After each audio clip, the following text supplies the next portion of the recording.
Hello, good evening, everyone, and welcome back to another episode of Blizzard Comedy's Broadcast Avalanche, the only UK broadcast show that doesn't platform Nigel Farage. In the news this month, Tommy Robinson says he has no money left after losing a libel case he brought against him by a fuck off word. Don't give me paste options. You're covering the. There we are. By Syrian people that was filmed being attacked at the school, meaning he is now bankrupt in the financial sense as well as morally.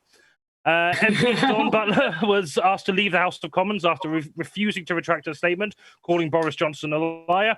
While a statement is probably true, Parliament rules dictate that being called a liar is far too arousing for Boris to be permitted during Parliament. I know that's a little bit degradation kink shaming, but you don't mind. You're all filthy perverts anyway. The price of cryptocurrency Dogecoin shot up nearly 10% thanks to a tweet by Elon Musk. I wish I had the power to increase the value of things by tweeting about them, but then again, girl dick is already priceless, so it's kind of a moot point. Clothing company Gap are shutting all 81 retail stores in the UK, leaving something of a crevice, or should you say gap, in the market, you know, because they're called Gap, and thousands of jobs have been lost. Confusion ensued on July 19th when protesters demanded an end to a lockdown on the day that lockdown ended on July 19th. Do you know what? I've changed my mind on that police and crime bill. If this is how we make use of our right to protest, get rid of it. We don't need it. We don't deserve it. Yeah, of course, July 19th was Freedom Day. All lockdown restrictions were eased, masks are now voluntary, and the coronavirus was given a free rail card to aid its transport around the country to make up for lost infection time. Over in Europe, Iceland's 4-day workweek trial was deemed an overwhelming success.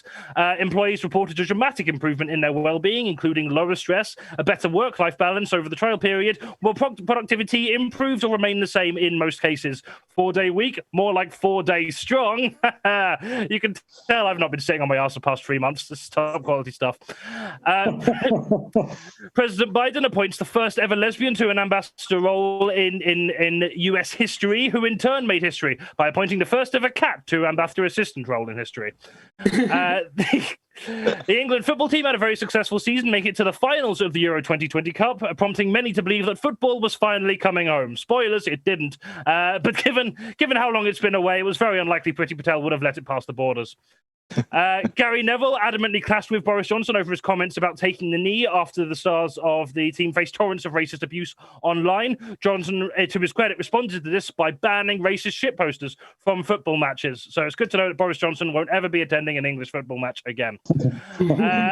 Comedian Andrew Lawrence has been dropped by his agent and had many tour shows cancelled after a series of racist tweets implying that black people are just shit at penalties. I can see this may have upset a lot of his fans, but all I can say is I'm sorry that white guys are bad at PR. That one only works if you've got the tweet in front of you, so open that, and because I use the same, it's fine. Video game composer Grant Kirkhope has apologized for the infamous Donkey Kong 64 rap on the series' 40th anniversary. We're all so preoccupied. We should be tearing down the statues of racist slave traders that we didn't notice true history being torn down right in front of our eyes by its own creator, no less. I'm just saying that if Grant Kirkhope doesn't retract his comments, my coconut gun is going to fire in spurts, and when I shoot him, it's going to hurt. Yeah, that was just for Bobbie. Yes! For those of you who don't know the DK rap and just assumed that I threatened to jizz on Grant Kirkhope, I just want to clarify. It's not a threat. It's an offer. The MET police has seized 180 million worth of cryptocurrency linked to international money laundering in London. Rumours that this money was then used to purchase the NFT of the DK rap have yet to be confirmed. In other news, Health Secretary Sajid Javid has tested positive for coronavirus mere weeks after taking on the role of Health Secretary. Wonderful. Boris Johnson and Rishi Sunak initially refused to self-isolate on account of them being big boys who don't need a magic robotic rectangle telling them what to do. And actually, I got a note from my mum saying I'm exempt from wearing masks because my face is too fragile to have a thin bit of fabric covering it. And as I mentioned, I've never made anyone come in my life. They quickly U-turned on this, of course, after realizing that they don't want to be an active participant in the spread of the virus and are quite content with indirectly facilitating the deaths of thousands by refusing to take advice of medical experts and more competent governments around the world. What a hero. I'm so happy we live in this country. Katie Hopkins is to be deported from Australia for flouting isolation rules. Imagine fucking up so badly that breaking laws in Australia gets you deported to England. That's a fucking power. The Met Office has issued its first ever extreme heat warning for the UK. It's me. I'm extremely hot. Sorry. The government has suggested that from September, 2 jabs will be needed to enter nightclubs from September of this year, which is a new concept to me because historically, I get my 2 jabs once I'm already in a nightclub. I'm talking about bumming, not drugs. Journalists could face up to 14 years in prison for stories embarrassing the government under proposed changes to the Official Secrets Act. Looks like Boris Johnson's going to be facing a lot of time in prison then. It's because he's an embarrassment to the government. My jokes are a lot funnier when I explain them. And finally, good news from Northern Ireland. Every major political party in Northern Ireland is united behind trans rights and banning of conversion therapy. This is fantastic. Meanwhile, over here, the Green Party has lost its pro-trans leader due to an internal conflict about trans rights, which makes even the fucking DUP technically more socially progressive than our own Green and Labour Party. The DUP! Save Ulster from sodomy, DUP. In other news, the Decepticons universally vote in favour of a pay rise for nurses, Caesar's Legion trial a universal basic income scheme, and Sauron is introducing a wealth tax. While Labour is still on form whether trans people should be allowed to access life-saving healthcare. Fucking do better. Like, next you're going to be telling me that Boris Johnson is withdrawing from Afghanistan. Oh, fuck, Labour is so screwed. Let's meet the teams. We are joined today by team captains KHALID Winter and Bobbie Jones. Hello. Oh, I also going to do some admin. I forgot to check which order. So I'm introducing KHALID's team next. Is that right, Sam? Cool. I just wanted to check that before I do it. On KHALID's team, we are joined by Jake Donaldson and KATH MARVELLEY. Hello. And on Bobbie's team, we're joined by the wonderful BAMBUST and Ryan Kenny, who is also wonderful. I realised that sounded like I was throwing shade, but no, you're also wonderful. Thank you all so much for joining us. How are you doing? Let's start. We'll start with our team captains. Bobbie, how are you doing this fine July, my fellow Leo? I'm doing great, and you're right. It's Leo season, but you were born in July, Johnny, which means that I'm better than you because I'm an August Leo. You're August Leo. You're That's a baby what Leo. Horoscopes dictate. I don't really know. One of my favourite things to do is ask people their star signs, and then just when they tell me, say in a really knowing way, makes a lot of sense, and then just walk away. I'm doing good. This is the first time I've gigged from Manchester. I moved over a month ago. Yeah. How are you settling in? How are you finding your? I love it. It's great. Yeah. I'm glad that I'm here. Good. Correct answer. I'm going to go some comedy things, so it's good. Fantastic. Yeah, because you've got some comedy stuff coming up, haven't you? On the 4th of August, I believe. Interesting. You should ask me. Actually, yes. Just putting a date out of a hat. Yeah, just guessing. Yeah, just on the 4th of August. Ironically, I've just moved from Leeds, and this gig is in Leeds. It is the. Oh Christ! I know that it's Tom Butterworth's gig. Didn't you say it was Scratch and Sniff? That's the one. It's the one with Mr. Blobby on it. I don't pay attention. It's called Valhalla of Decadence. Wonderful. So that is. I didn't actually get the links to that specific show, so I do apologise. But if Tom's running it, we'll be sharing it on Blizzard social medias a lot, which is a good reason to follow us on Facebook, Twitter, and Instagram. So go do that. If you're around the Leeds area, go check out that comedy night. All other ones, but the other ones will be worse because Bobbie isn't there. So, yes, thank you very much for joining us, Bobbie. And we're joined by Haritia's captaincy debut, the wonderful KHALID Winter, who is days after his second COVID vaccine. So I'm really excited to have you on our improvised comedy show. Hope you're feeling good. Yeah, but I'm feeling safe anyway. Feeling safer. Safe. Good. Absolutely, that's good. I didn't actually get things to plug for you before the show, but I understand you have started your podcast now. So would you like to tell us a bit about that? Called Excavate. So I'm an archaeologist as well as a comedian, for those that don't know, and it's essentially audio documentaries. Really, there's 4 series out now, in the process of making the 4th. So there's one about the Black Death, one about the Viking Age, one about the Islamic Golden Age, and currently halfway through one about the Great Wall of China. So give it a listen. Oh, fantastic! Yeah. That sounds interesting. I imagine we've got quite a bit of crossover with our audience being interested in history and archaeology. So yeah, definitely go check that out. And also, you showed us this today. You've got a tattoo recently as well. I've got a new tattoo. Yeah, you got a new tattoo. Which, let's have a look. All I'm saying is it's a good job I'm not white. Do I see the tattoo? Yeah. Go on. Show and you'll quickly realise why it's a good job that I'm not white. Oh, Jesus Christ.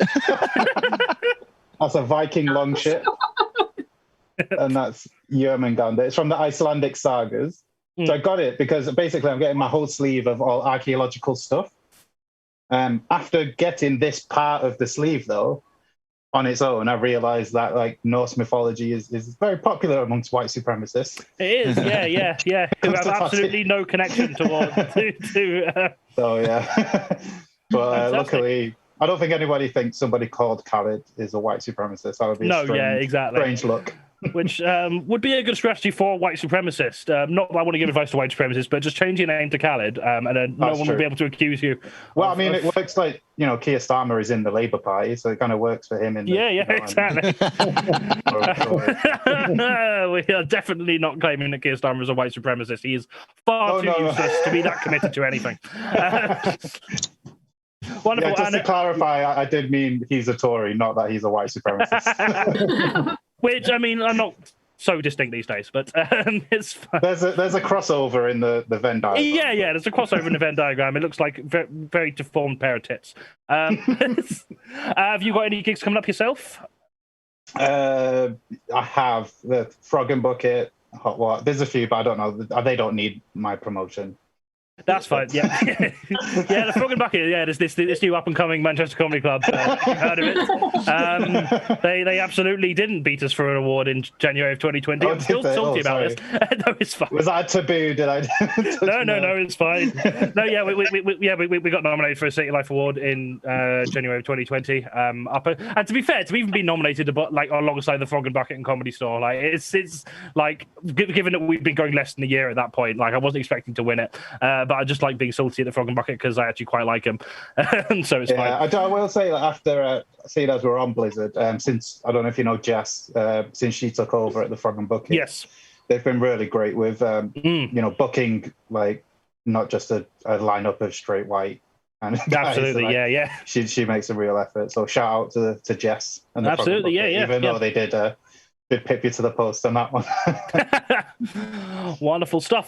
So yeah, you can follow KATH. I've put all his social links in the chat, and I'll be posting them throughout the show. So do go give him a follow if you're not already, to see more details of these gigs and the other projects he's working on. So thank you very much for joining us. And we have a wonderful team of returning guests today. Actually, we've got no new people, so sorry about that. But also really excited to have some of these people back. So we've got a white man of all things. We've got Jake Donaldson. How are you two? You got two of them. We're spoiling you. Yeah, no, I'm doing all right. As far as it is possible to do all right in this heat, it's too warm for comedy, Johnny. That's what I've decided. I'm genuinely doing this in my pants. So apologies if at any point I get up to go and get something out of the fridge and you all get a view that you didn't intend on getting. I apologize in advance for that.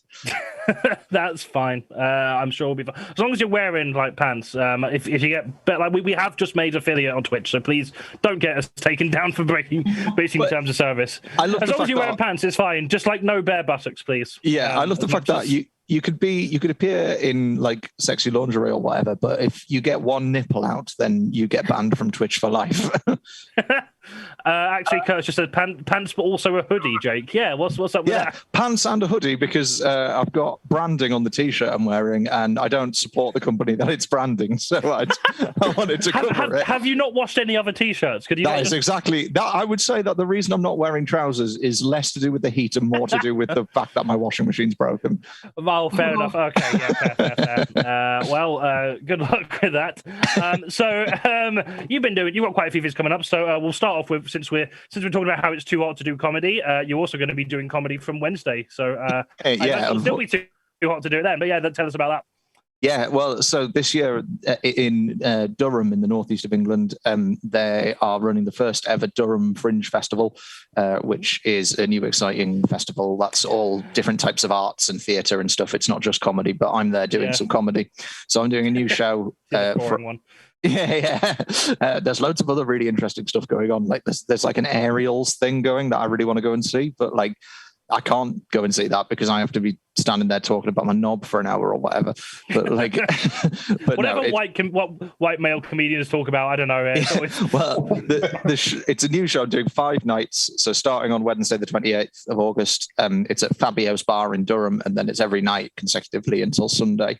The show is called Neurotica, and it is a show about sex and about the sort of way in which men tend to sort of be pressured into thinking that sex is something that it doesn't need to be, and the way that, and it's about the link between toxic masculinity and male sexual anxiety. So it's, I mean, it sounds boring, but I promise you it's got some good funny bits in it. It sounds really fascinating. Definitely something that's good to be explored. Just clarify, it's on the 28th of July. It's not August, is it? Sorry, that's my own fault. Fine. Yes. No, that's fine. I mean, if you want to go to Durham on the 28th of August, I mean, do that, but like you won't see it. I mean, maybe that's a deal breaker for you. Maybe you want to go because he's not there. But if you do want to see him, 28th of July. If you don't, 28th of August, he probably won't be there. And you've also got a podcast.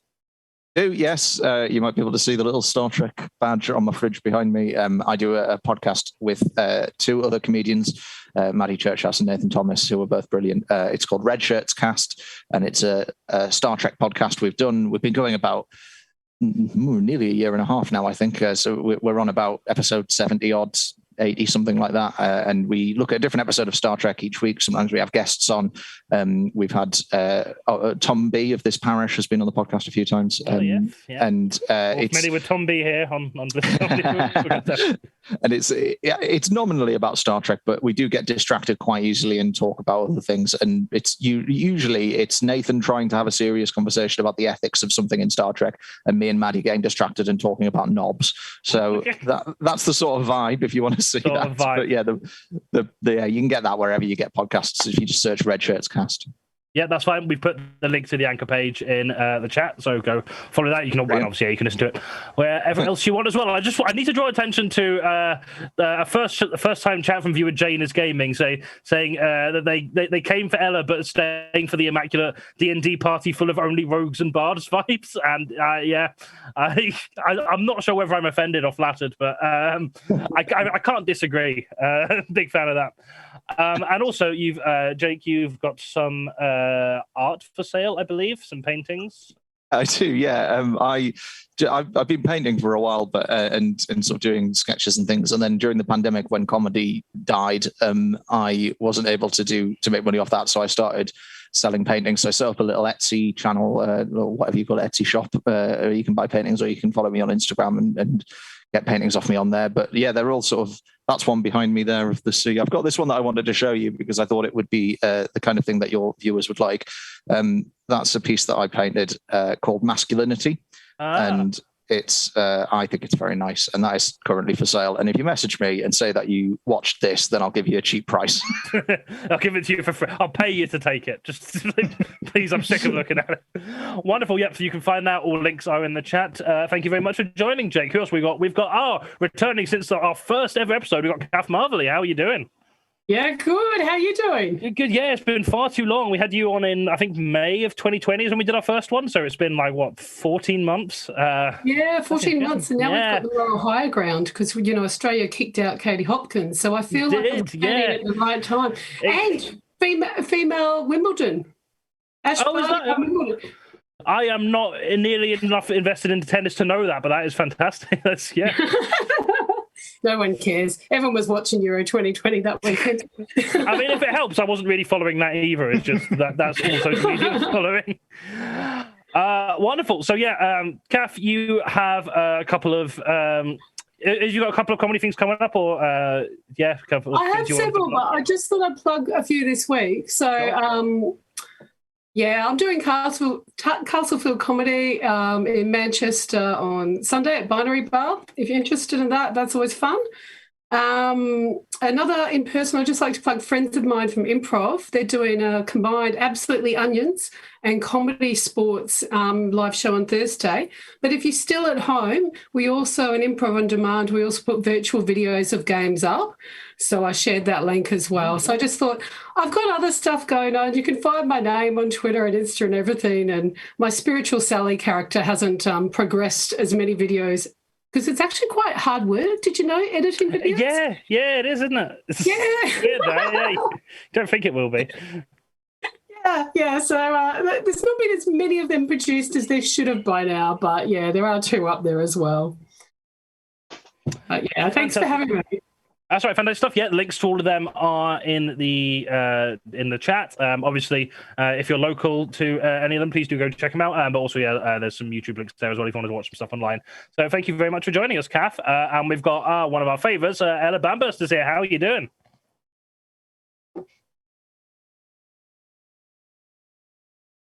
Oh, I think you're muted or something's going wrong. Either that or I've gone deaf. Hello, we're here. I fixed it. Yay! He just punched it. Yeah, brilliant. How you doing? It's called percussive maintenance. I'm doing all right, thank you. I'm doing great. A bit nervous. I'm supposed to be on a comedy show in a bit, but I'll be fine. Oh, that's fine. It's barely a comedy show. Did you listen to my intro? I did, yeah. No, I'm doing great.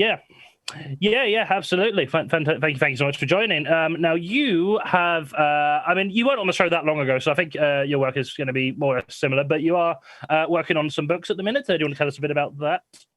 Working on a bunch of them. I'm not going to go into too much detail, partly because some of them are completely under wraps at the moment, Patreon exclusive. I recently finished a novella called Plot Twist, It's Gay. And it's not the plot twist. But no, that's one I finished recently. I'm sure link will show up in chat. It is, yeah. It's in. Link to Patreon's there, not the link to that specific book. But but it's for free to read online. Other than that, I'm working on a young adult magical school story as a form of reclamation, which is a thing we have to do now. Yeah, every trans person has to do it. Exactly. We've either got to make a sitcom about computer nerds, or we've got to make a book about a magic school.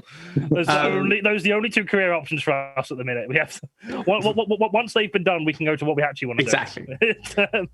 I've also got a magical dryad story that's a bit more dry. Oh, I'm so sorry. No, you're not. Get off my tape. Wow. And a massively epic fantasy story that's part Tolkien, part Pratchett, all hubris. When it's done, part 1 and part 2 together are going to be longer than like a Game of Thrones, to give you an idea of and actually finished. When it's finished, it'll be finished, but that's not a promise I'm going to make just yet. Yeah. Oh, I've just seen you've tried to put a link in the chat and it's gone up asterisk. Yeah. If you want to send it to the Zoom chat, we'll pop that in. Wonderful. Yeah. So you can check out Ella's Patreon, which is linked there. You can also check out our own Patreon. Please do that as well, because we are an entirely pay what you want crowdfunded show. So if you enjoy what you're seeing here tonight, or even if you're not enjoying it and just feel sorry for us, just put some money into there every month. You can do it for like as little as £2, whatever that conversion is into your local currency. It's really not a lot at all, and it makes us feel some self-worth. So please do that if you're able to. And also, give some of your money to Ella and look at that exclusive content. Yeah, there's like hundreds of thousands of words that are exclusive tens of thousands of words that are exclusive at this moment. And it's worth mentioning that this is my income. I release everything for free online in time. I don't have a publisher. I don't go through Amazon, because if you live in Belgium, Amazon takes 70 cents on the dollar of everything you sell. That's rough. Yeah. So it's just not worth it for me. And I make everything through my Patreon. So consider that. It's free books for for $2 a month. Yeah, that is really good. That is a really good deal. And you're also not supporting TERFs, so that's worth the money. Yeah, exactly. Hot Storm Productions just pointed out, saying that he was greeted by a McDonald's advert when he joined us. Yeah, sorry about that. We've activated the affiliate mode now, which I don't think you can turn off adverts, which is really annoying because I don't want adverts, but yeah, we can't turn them off. So I am sorry about that at all. I believe if you are subscribed to us, you can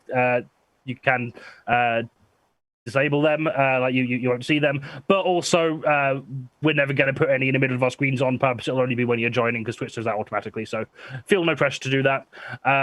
And also, if you're going to give us money, please do that via Patreon or PayPal because the deals are much better than what Twitch takes.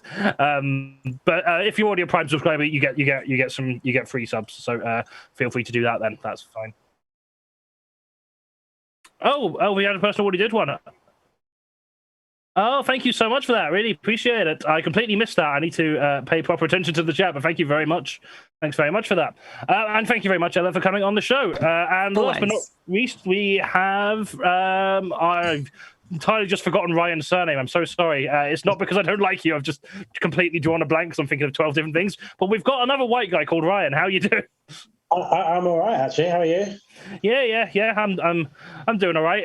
As Jake said, it is far too hot for comedy, so making sure to keep hydrated on Copperberg mixed fruits. So having a good time. I'm just a bit worried, actually, because KHALID mentioned his tattoos and also mentioned Norse mythology and white supremacists in the same conversation. But I have a book, and it's all about basically Vikings and Saxons. So. It's nothing to do with what KHALID was speaking. I am white and I do like Norse, but I don't have tattoos. There's nothing wrong with like in Norse mythology being interested in Saxons and Vikings. It's just there's also a lot of assholes who. Yeah. Once I get the tattoos, then is a problem. Yeah. Ryan, what's your book called? Yeah, which is. Oh, yeah, it's called Broken Tides. Yeah, which is a nice little segue into what we're going to plug. Yeah.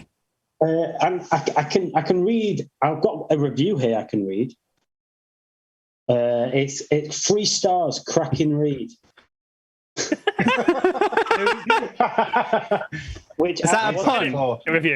Is that a pun? I don't know. It's just an insult, I think. Actually.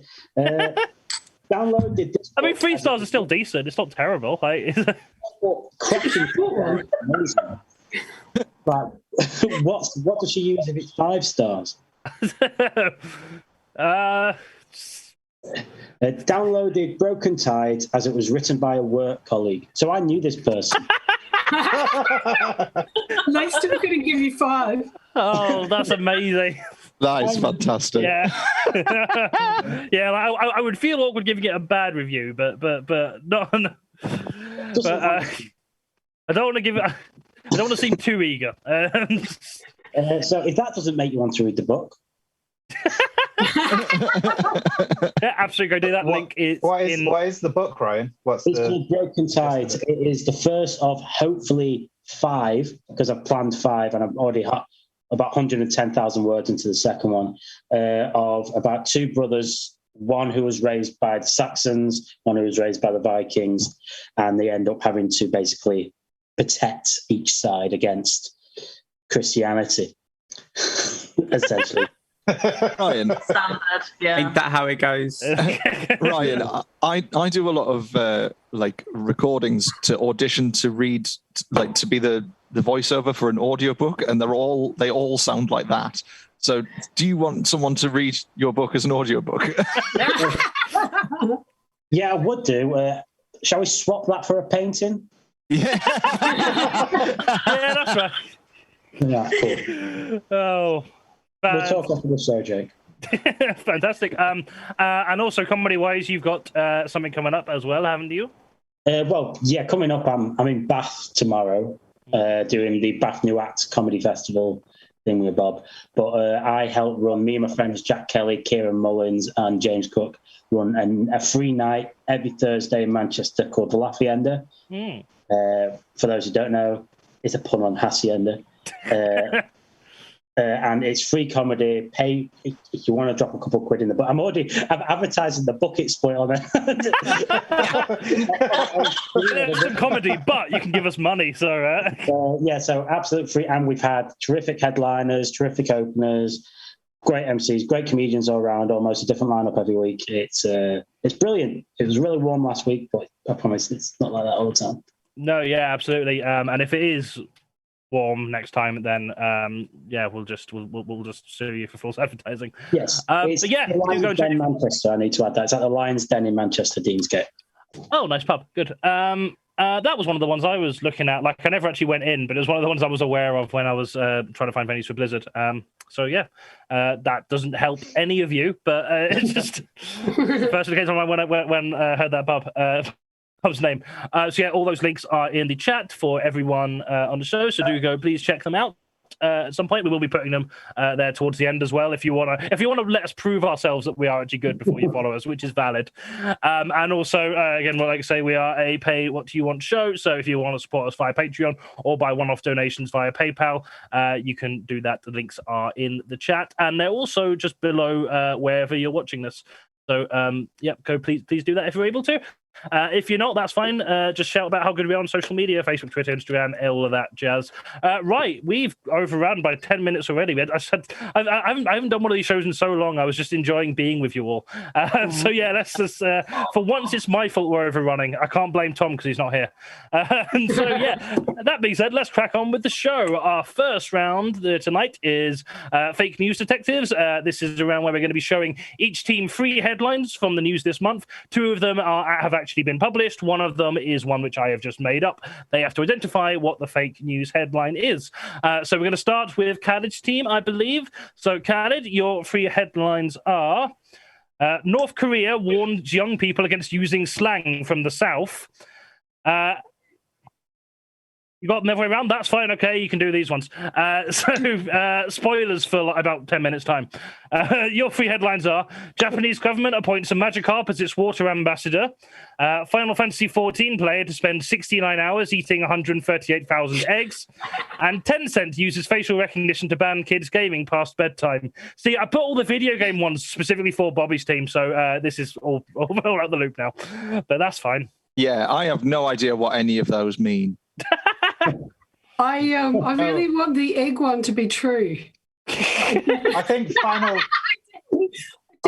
Fantasy players have the dedication to do that. Yeah, 69 hours. Imagine that being a world record. Like, there must be a reason they're aiming for that. My initial theory is that the middle one is the false one that Johnny's made up, because I feel like they've specifically put 69 as a joke. I think right. I know I'm not the most witty comedian, but come on. The Magikarp one sounds true to me for some reason. Is a Magikarp a Pokemon? Yeah. Right. Okay. Yeah. So don't say it as if like it's obvious and everyone. Yeah. These have definitely gone to the wrong team. The carps are a fish, so it makes sense to me that could be a water ambassador. I don't know about Pokemon and games and things. I spent today watching cricket.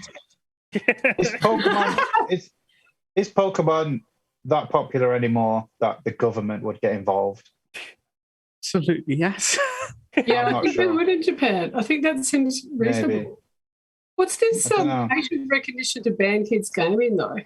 Yeah, I assume Tencent is some sort of like online. They are a video game company. Yes. Right, okay.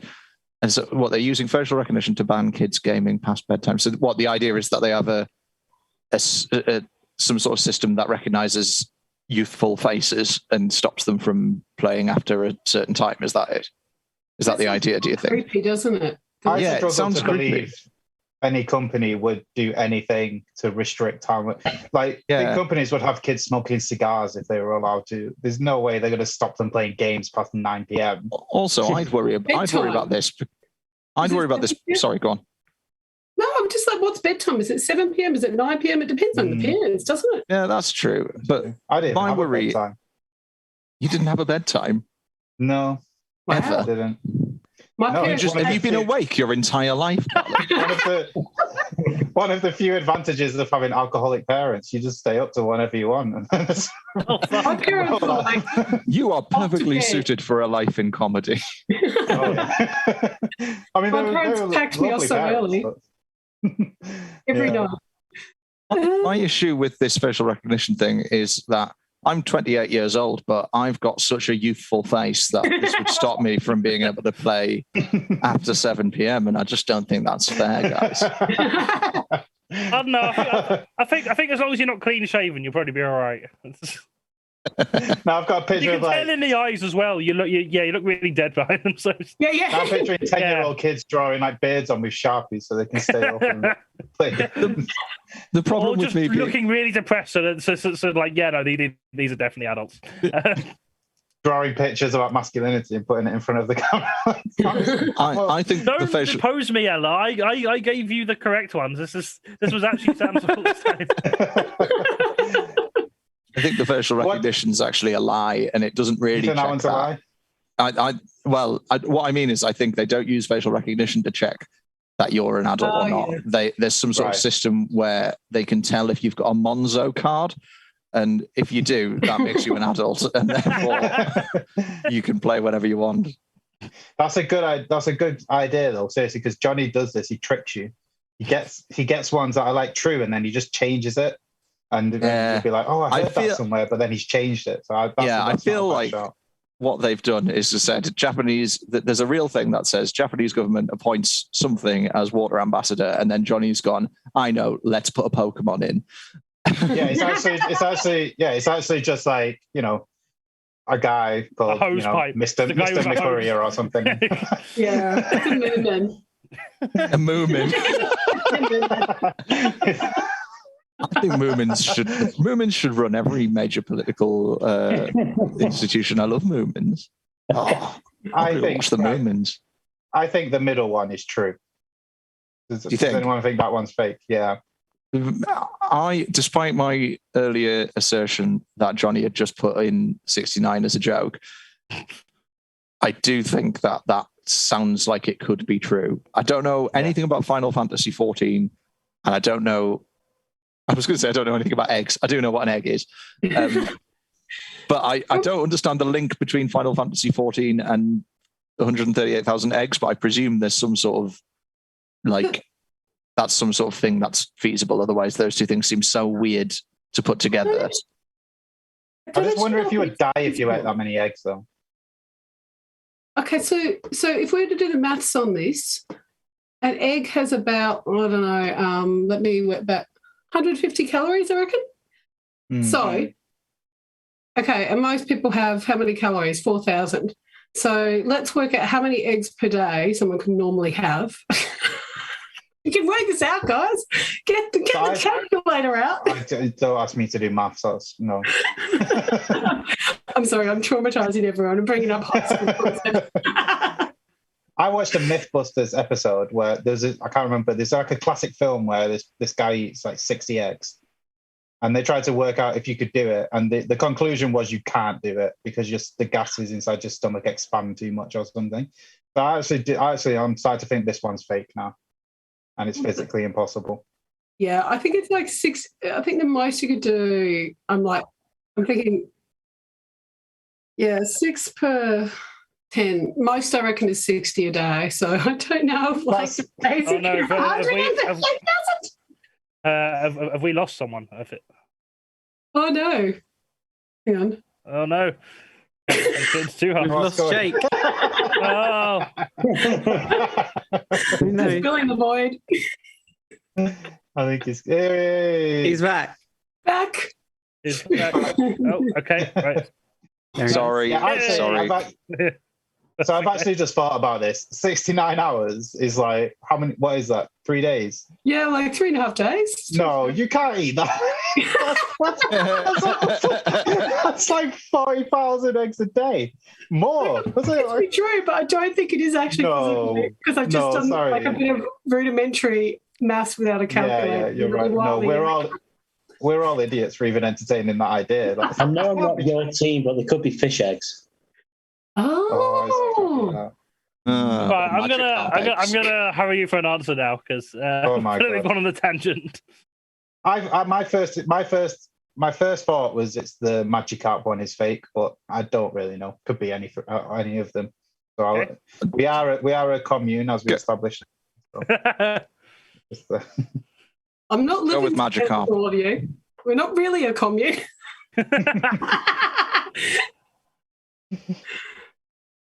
What do you guys reckon then? We'll just take a vote. Magikarp. I think it's Magikarp.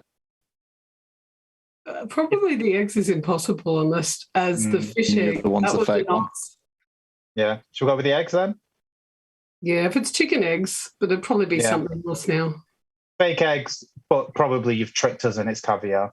Yeah, you are incorrect. It was actually the Magikarp one that was a lie. I really enjoyed how you were trying to work out the logistics of eating that many eggs, and not at one point did you consider that these were in-game eggs. Oh shit! This is So the reason this actually featured on the show about a year ago. So this same player was just challenged to eat 999 eggs in a row in game, so he did. Now he's taking it to the extreme. So the way that inventories work in Final Fantasy 14, if I understand correctly, is you can stack items up to 999, and then it takes up a new slot. So 138,000 is the maximum number of things you can have in your inventory. So that is why it's that many eggs. And he calculated it to take about 69 hours. Hasn't done it yet, so I don't know whether he'll achieve that. But yeah, so that was an actual headline. The Japanese government did not appoint a Magikarp as his water ambassador. It was in fact a Vaporeon. And yes, the video game company Tencent have used facial recognition implementation into smartphone devices to stop children from gaming past their bedtime. It's amazing that the game industry are able to put a stop to kids playing games out of hours, yet they can't stop their own managers from harassing women and employees to suicide. Wonderful. Okay, so no points to KATH's team. Next up, we've got Bobbie's team. Your three headlines are: North Korea warns young people against using slang from the South.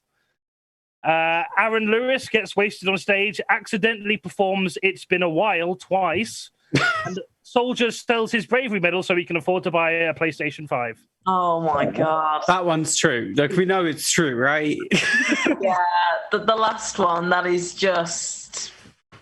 I want to say toxic masculinity, but I feel like it'd be more fragile masculinity, to be honest. It's just sad. It is just sad, yeah. Honestly, game medals if you play games on the PlayStation. Lots of different achievements. So maybe he was weighing it up.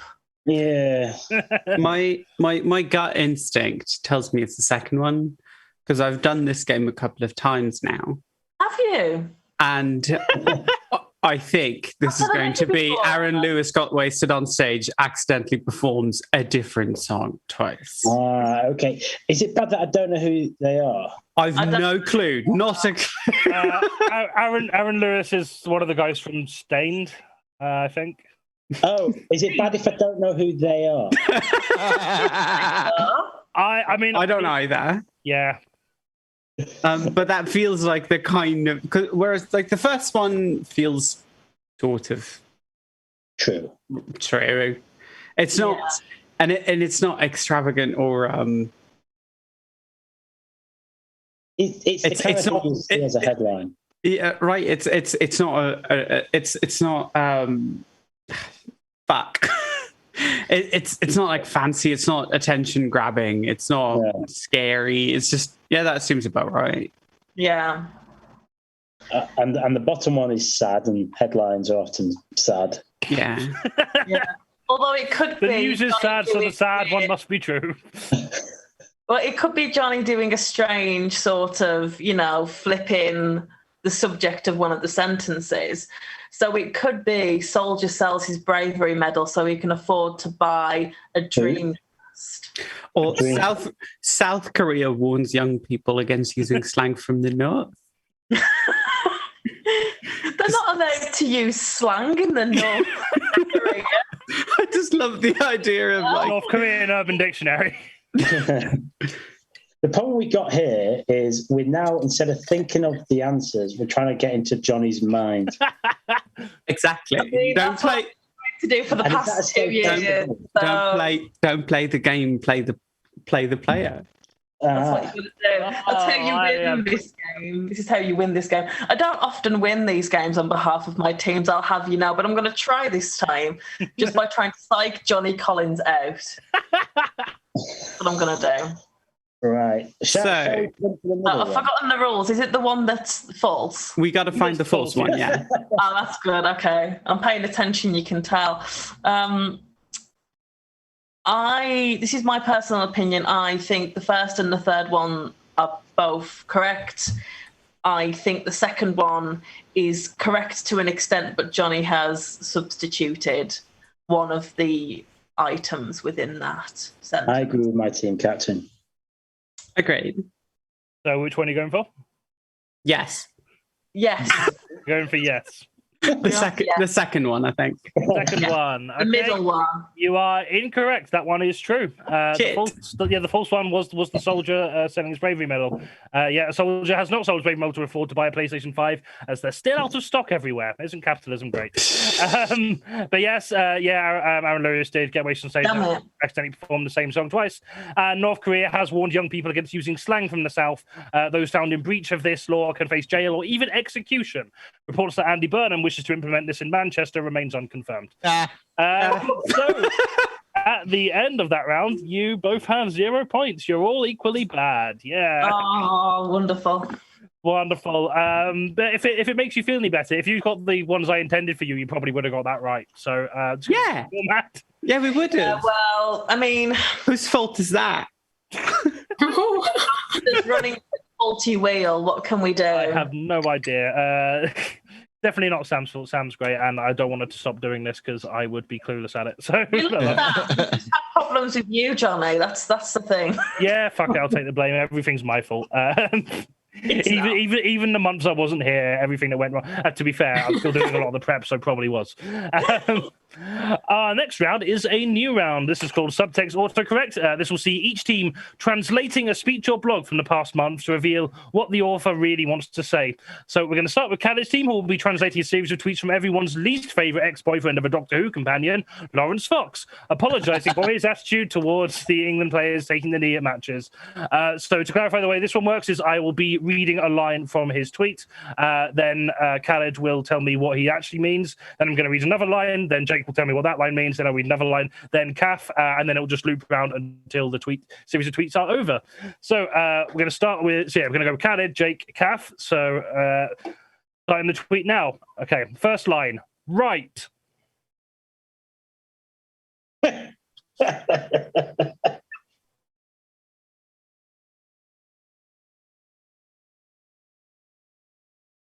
Lost KHALID.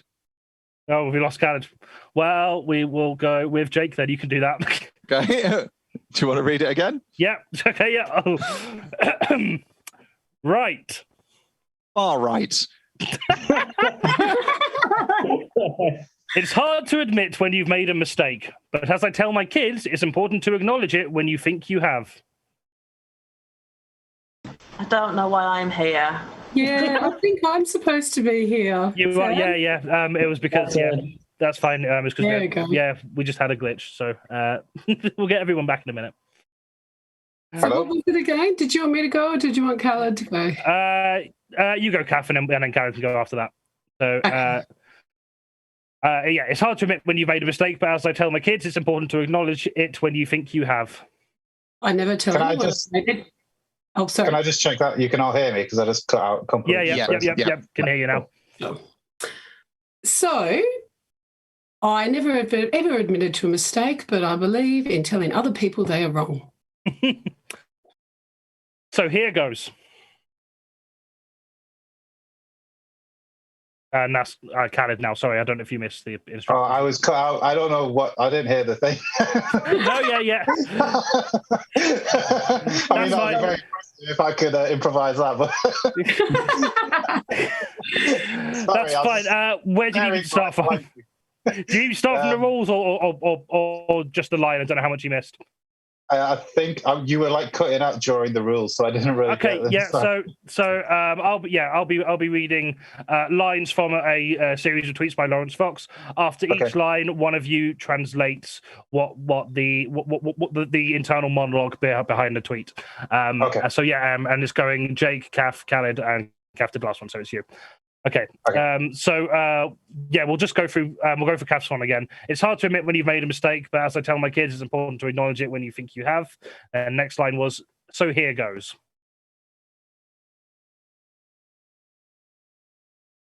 I will not do that. That was Lawrence Fox. That wasn't me refusing to participate. I figured, yeah.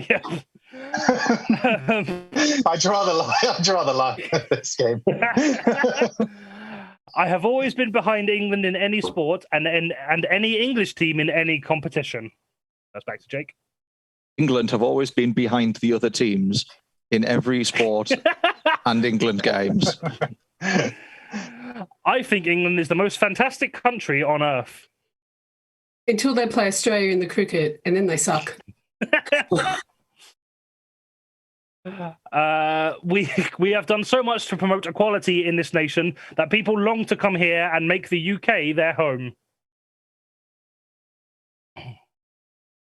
Like the Australian cricket team when they came for the 19 World Cup and got battered by England. Fucking hell, we've just made this about cricket now. It's great. Have we started a civil war in the Communist Republic of Team KHALID?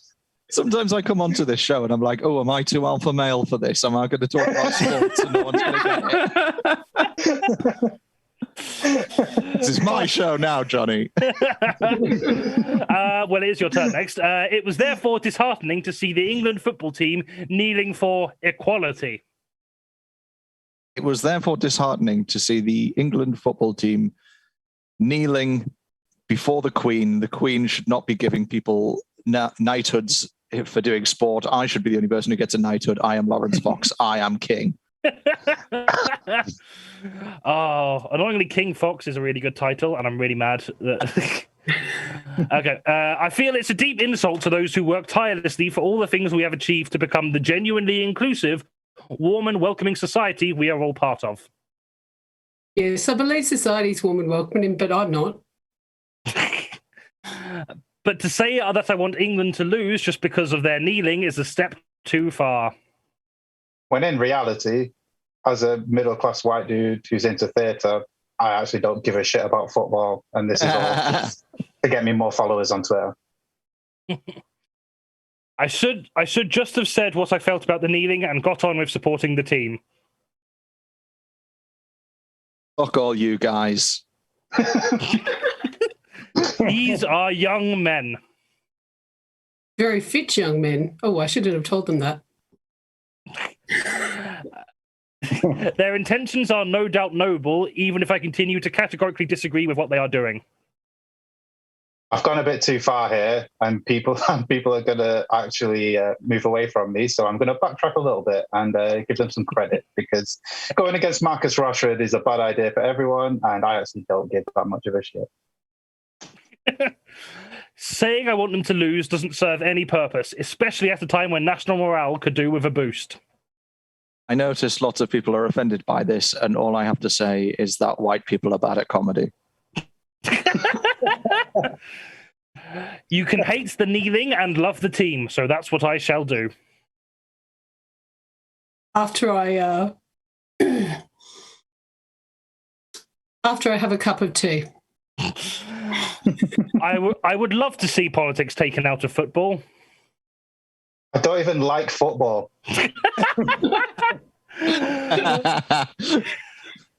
Even politics I like. Don't even like politics. I hope that we can go back to just enjoying the beautiful game. It brings us together. Yes, let's move away from politics. I really lost that mayoral race. Kids are now kneeling in playgrounds during break before they play footy. Do they know what they are kneeling for? Sorry, I haven't read this tweet. It's just so ridiculous. Like... Yeah, exactly.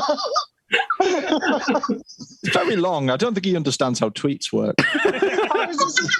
It's a tweet. It's like the worst. It's a tweet thread. Yeah. There's like 5 or 6 in there. So it's I've condensed it as well. This is the highlights. Kids are kneeling in playgrounds. Do they even know what they're kneeling for? Sorry, that was it once. Yeah. I like my kids white and racist. I certainly don't. It's sad, pointless, and divisive. I am sad, pointless, and divisive.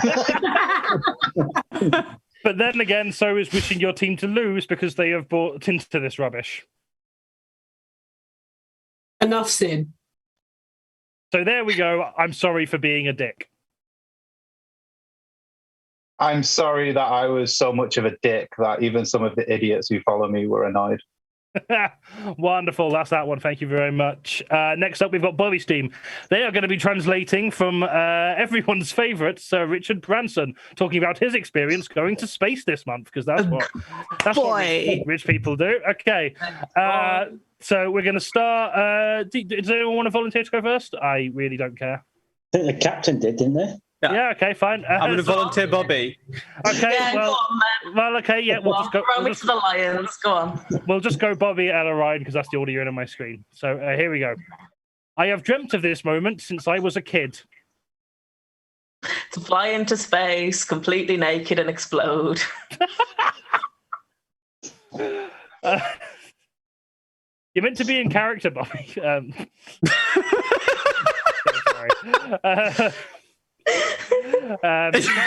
Somebody in chat was like, place your bets how quickly until Bobbie makes it horny. Funny about. Come on, that's my niche. It's sex and video games. Come on. Okay, but honestly, nothing can prepare you for the view of Earth from space. Who goes? That's you, Ella. Oh. Honestly, nothing can prepare you from the view from looking down at all of you ants, like being a billionaire first and owning an airplane company. But being in space is a close second. The whole thing was just magical. At least I got to be the richest person in space after Bezos took me on Earth, took that title over on Earth. I was honoured to test the incredible customer experience on board Virgin Galactic spaceship VSS Unity as a part of this remarkable crew of mission specialists. It's really nice on board. We've got really cheap Wi-Fi. If you do want to get some cheap broadband, I'd really advise you to go with Virgin Media. We've got some fantastic deals on this month. How you feel when you look down on Earth is impossible to put into words. But I'm going to do it anyway. It's just indescribably beautiful. And yet I just described it as beautiful. I can't wait for you all to get up there. I mean space, but I could also move. Oh, fuck. I want to say an enormous thank you to everyone who believed in Virgin Galactic and the team who've worked so hard to make this dream come true. I want to say an enormous thank you to everyone who invested millions upon millions of dollars in Virgin Galactic in order to send my ass to space up for free. Our pilots, my fellow mission specialists, Beth, Colin, and Sarisha. Were all funded by the UK bailout I received last year. To everyone who joined us at Spaceport America and to everyone who watched along on the live stream.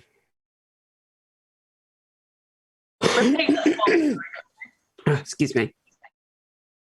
And for the brilliant performance, Khalid. We loved listening along on our beautiful glide to Earth. Wait. You keep on breaking up. Sorry. Someone else take that line because I can't. Yeah. Sorry. And for the brilliant performance, Khalid, we loved listening along on our beautiful glide to Earth.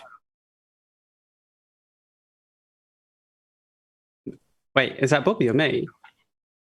Go on to you. I think Bobbie might be having technical issues. Yeah.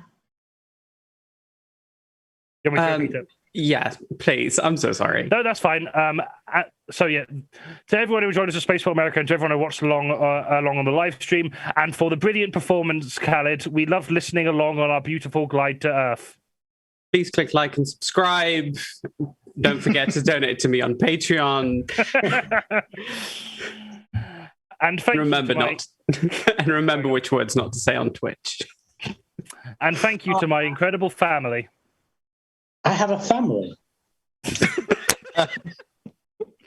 Are you back, Bobbie? Are you okay? I think so, yeah. Oh, yeah, that's fine. We'll take it from here. So that was, and thank you to my incredible family, my beautiful wife, Joan, Holly, and Sam, our grandchildren, and all our friends for everything. My mistress, Charlotte, my other mistress, James, my other mistress, Claudia.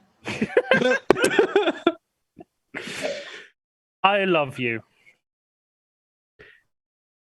I tolerate you.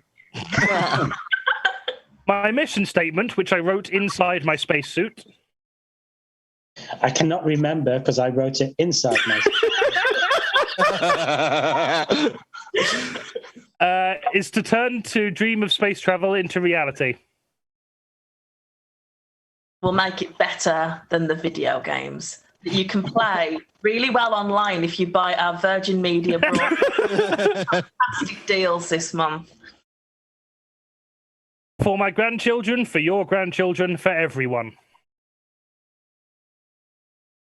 For only a slight fee of $499 per month, you two can sign up for this future for your children and grands. You can't afford it, mate. You can't afford it, mate. I sent a message to all children while I was in space.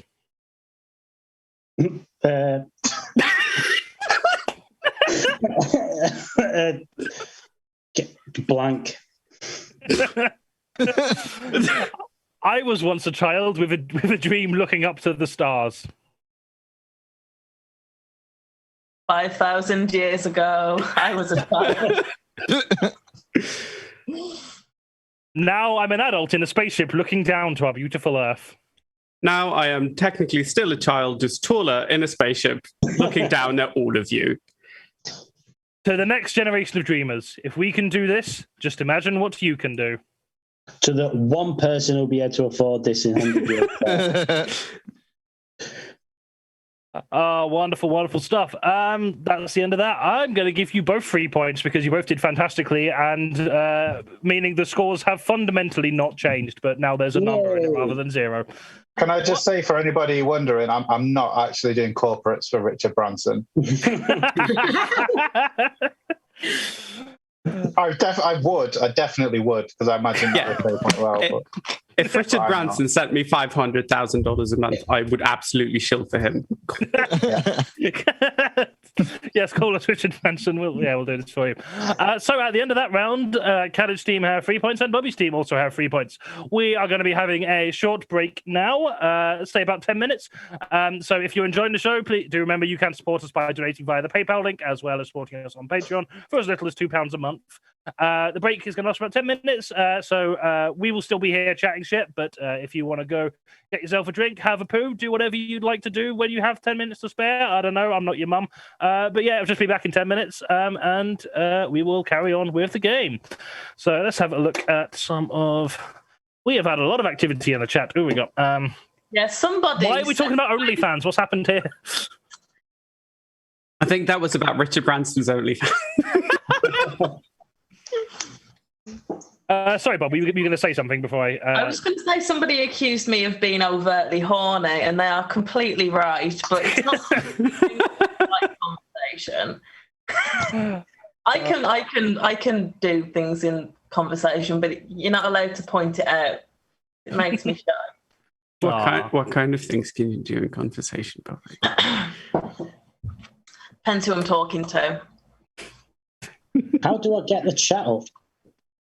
Oh yeah, do you want? I'll pop the link in the Zoom chat if you want to have a look.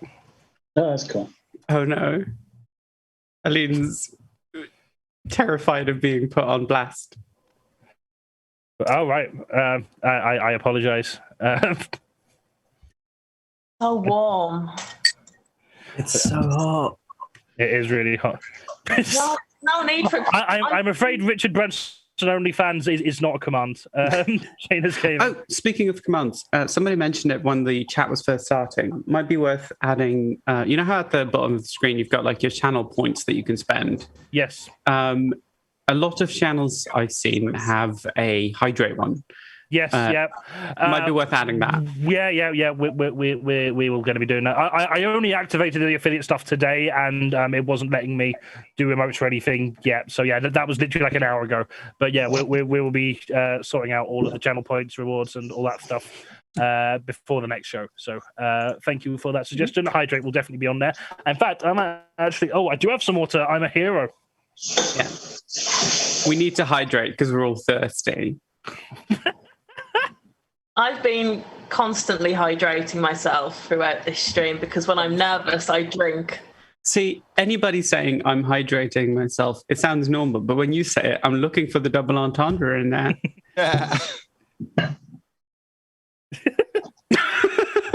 I feel like I've let my captain down. Hey, Dave, sorry, I was reading the chat. Someone said, especially Bobbie. What's that in regards to? Which one? Sorry, especially Bobbie. Oh, is that screaming to the void? I command you. I mean, this is what this show is. Like, none of you are actually here. Oh, God, yeah. Yeah, there's just a microphone in between myself and the void. I am hydrating. Anyone else is entirely up to you whether you do that, but you should because it's good. Water is good for you.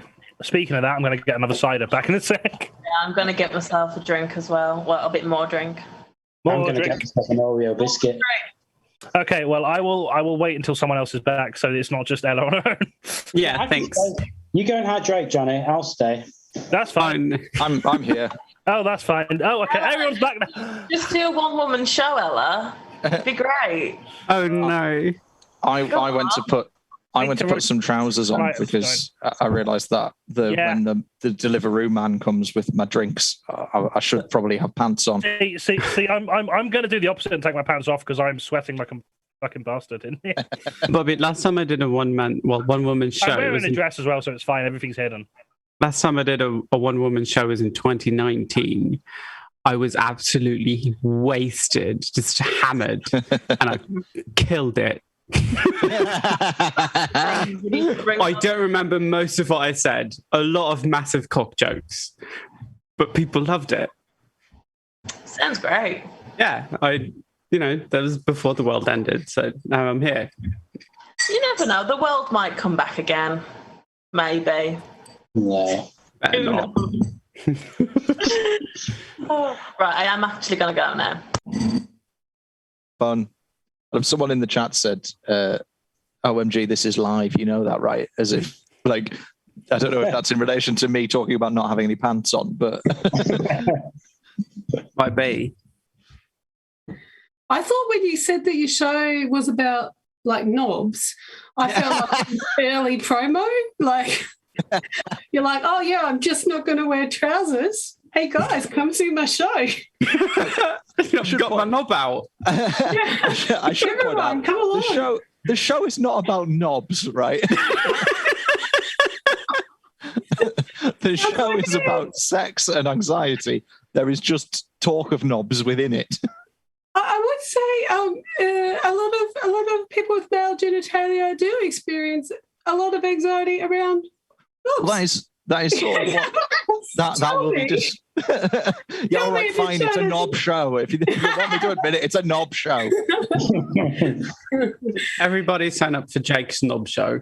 That's what I'm going to change the title to Jake's Knob Show. Okay. To be honest, that's your OnlyFans. At Jake's Knob Show. Yeah, no, to be fair, tickets are not selling great, so maybe they would sell better if I called the Jake's Knob Show. You'd definitely get a reviewer in, wouldn't you? I don't know if I want to be reviewed for that. A knob reviewer.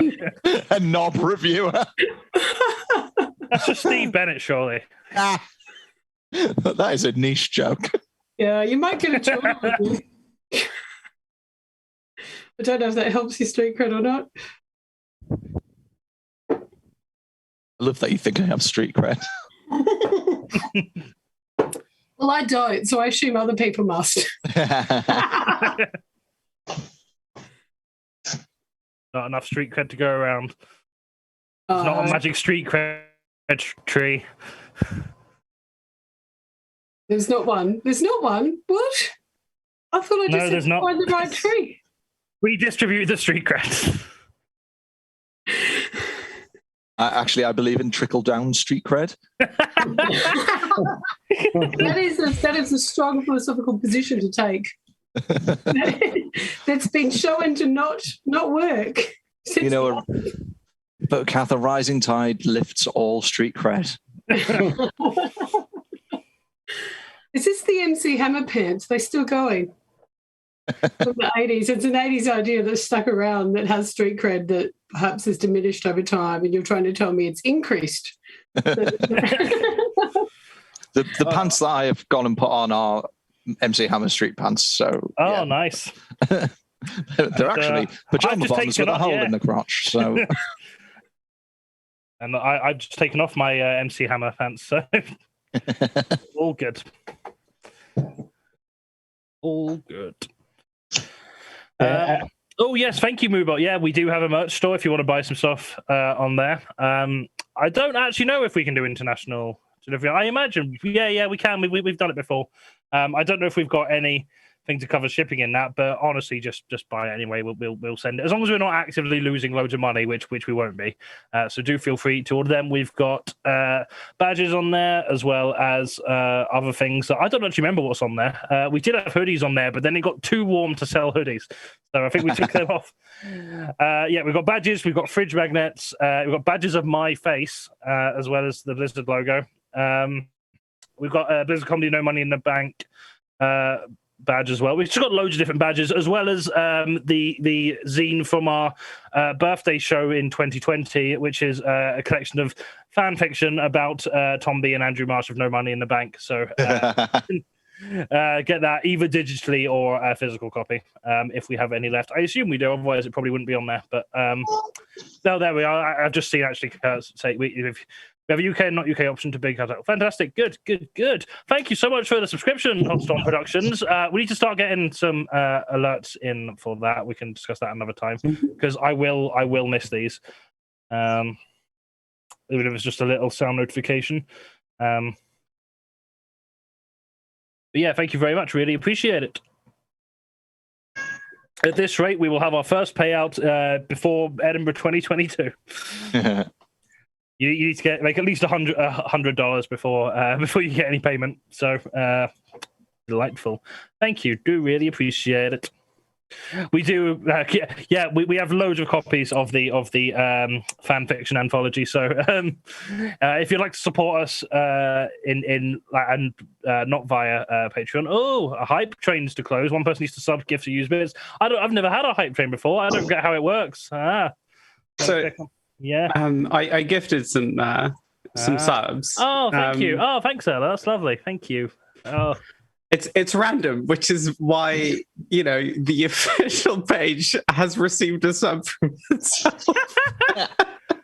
But it means that if somebody else now gifts a sub, yes, give us loads of money. Yeah, fantastic. The hype train will continue, and if the hype train goes on long enough, you get unique little emotes that people can use in chat. Yes, we've not got the unique emotes yet. They will be set up in time for the next show. Well, there will be random ones. Oh, there'll be random ones. If nobody, we will get some actual Blizzard ones set up soon. Right, are we all back? Oh no, Khalid's just gone. Never mind. Yeah. There we go. That's fine. Yeah, are we ready to continue the show? We're all here. Fantastic. Okay.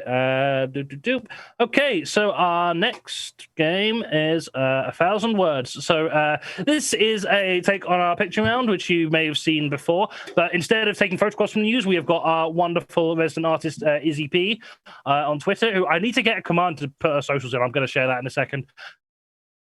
Oh, they are in the group chat. I'll just send them to you. That's fine. Yeah. I'll still. We're still in the break. Ignore everything I just said. Yeah. I will get these over to you. That is the wrong group chat. I have too many group chats, and they all have like the same 4 people in, but slightly different. This is where we talk about food. This is where we talk about.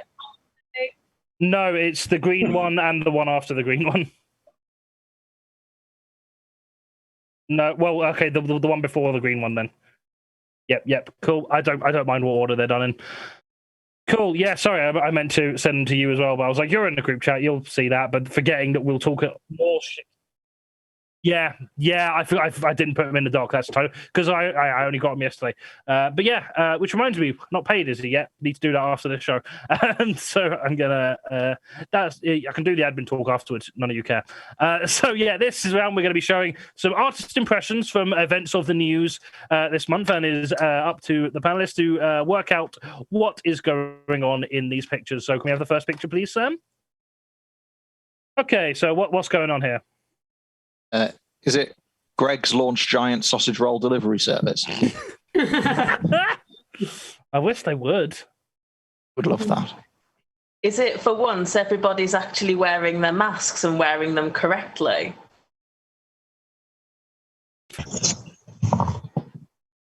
Is this the new the new government improved installation of turfs? Can I just say, Bobbie, you're looking really majestic right now with the fan just blowing your hair. I'm hot. I'm really fucking warm. Yeah, you are. Yeah, you are. I look like Beyonce. Okay. Yeah, you've got a very you've got a very standing on the bow of the Titanic kind of look going for you right now. Is this just carry on with the game. Is this That's okay. workman distracts police as they try to drop 2 Lilos and a cricket bat on top of them? Is it tensions rise outside recording of BBC's Would I Lie to You? Oh, fuck. Is it the bill rebooted? Is the bill coming back? Did it ever leave? I have not had a TV license since 2016. I've no idea what's on TV. Along the same lines, Kath, is this production starts on new British reboot of Tim Roth crime drama Lie to Me? Oh my god. Is this the best place to bury the bodies? In that truck? Is it woman holds banner while man leans against wall? Is this Boris Johnson new initiative to just illegalize the word truth? Is it red wheelie bin escapes identification again? Oh my god.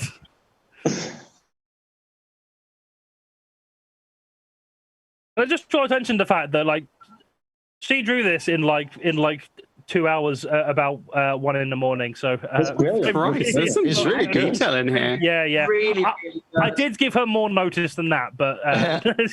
Johnny, are you able to ask her what the weather is? Because one policeman is wearing his full jacket, and the other 3 had the sleeves rolled up. And one of them's wearing trousers. Is it disappointing turnout for new Village People single recording?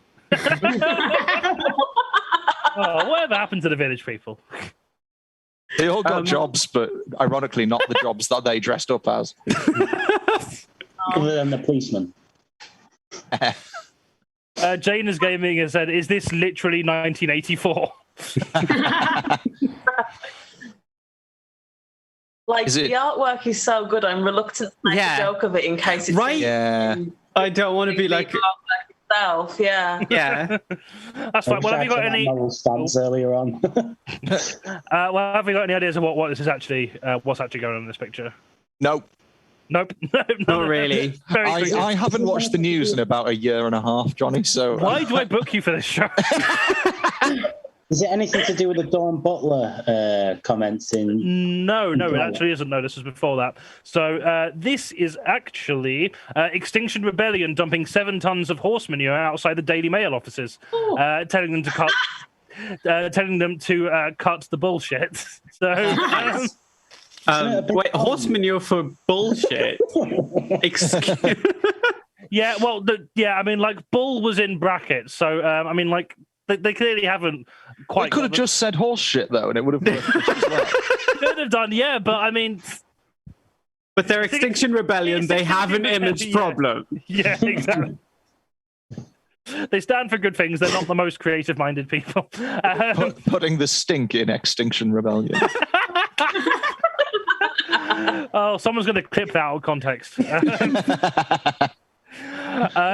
okay. So, no points for getting a correct... Well, you didn't get a correct answer, but I'm going to give KHALID's team a bonus point for some of their funny ones. Okay, next picture, please.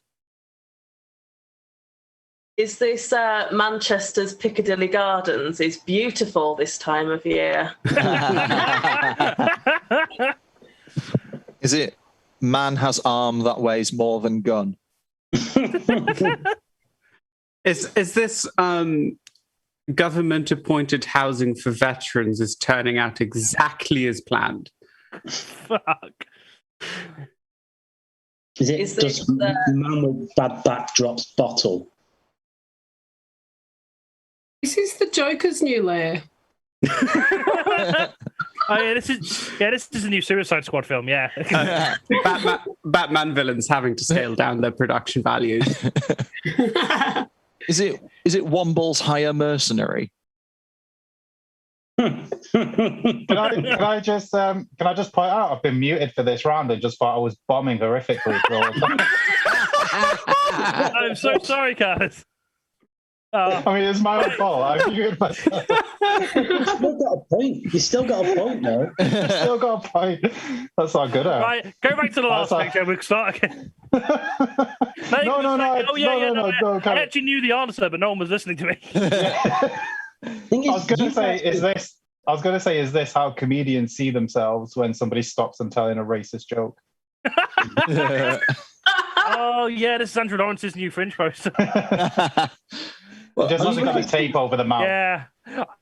I don't know why he's made himself more brown, but you guys keep talking about a man in this picture, and I can't see anyone. There must be camouflage.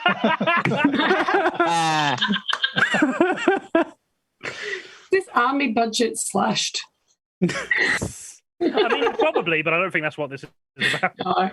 It's The army has one budget that will never probably be smashed. Yeah. Is this one member of Village People turns up to run location for recording of new Village People single? Last remaining member of the Village People, launching single. Go on. Is this a new drill video clip? Like a propaganda video? Yeah. Is this what actually happens the majority of the time people actually call Ghostbusters?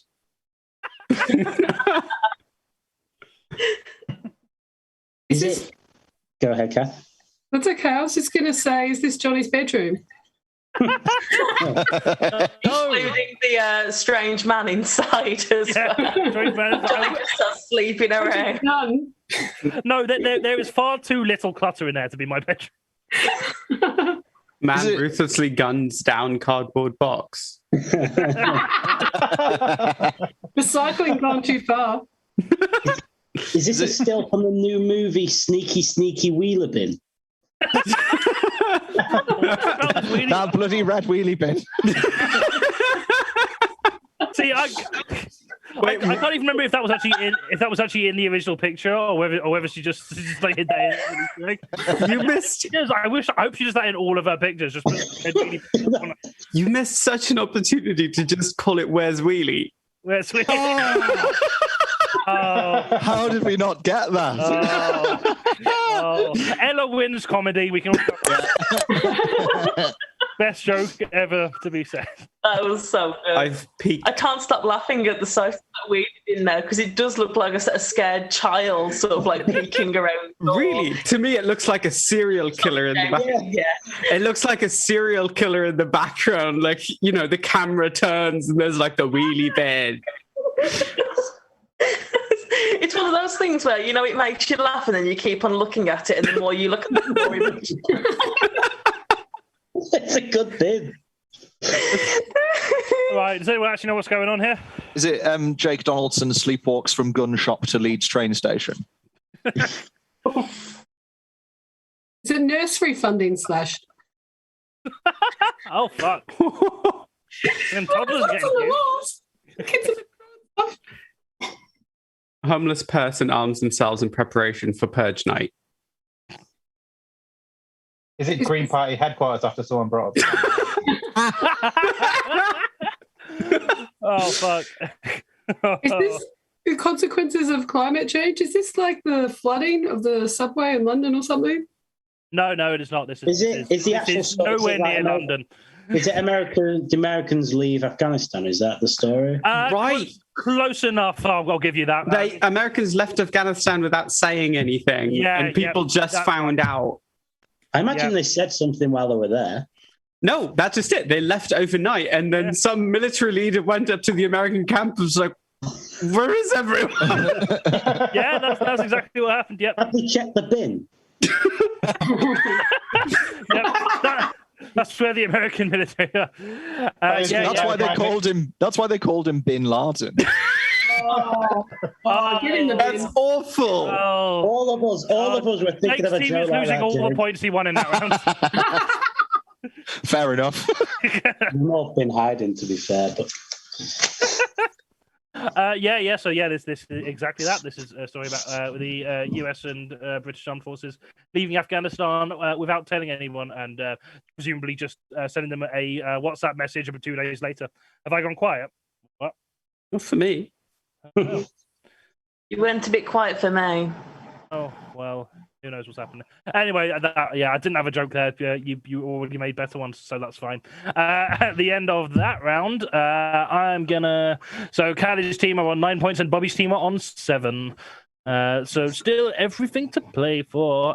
Not that there's any reward for winning, but just pretend. Our next round. As Johnny ruthlessly reminded us before we went live, we all get paid the same. You say There is- ruthless. Surely it would have been worse if it was like only the best one of you gets paid the rest.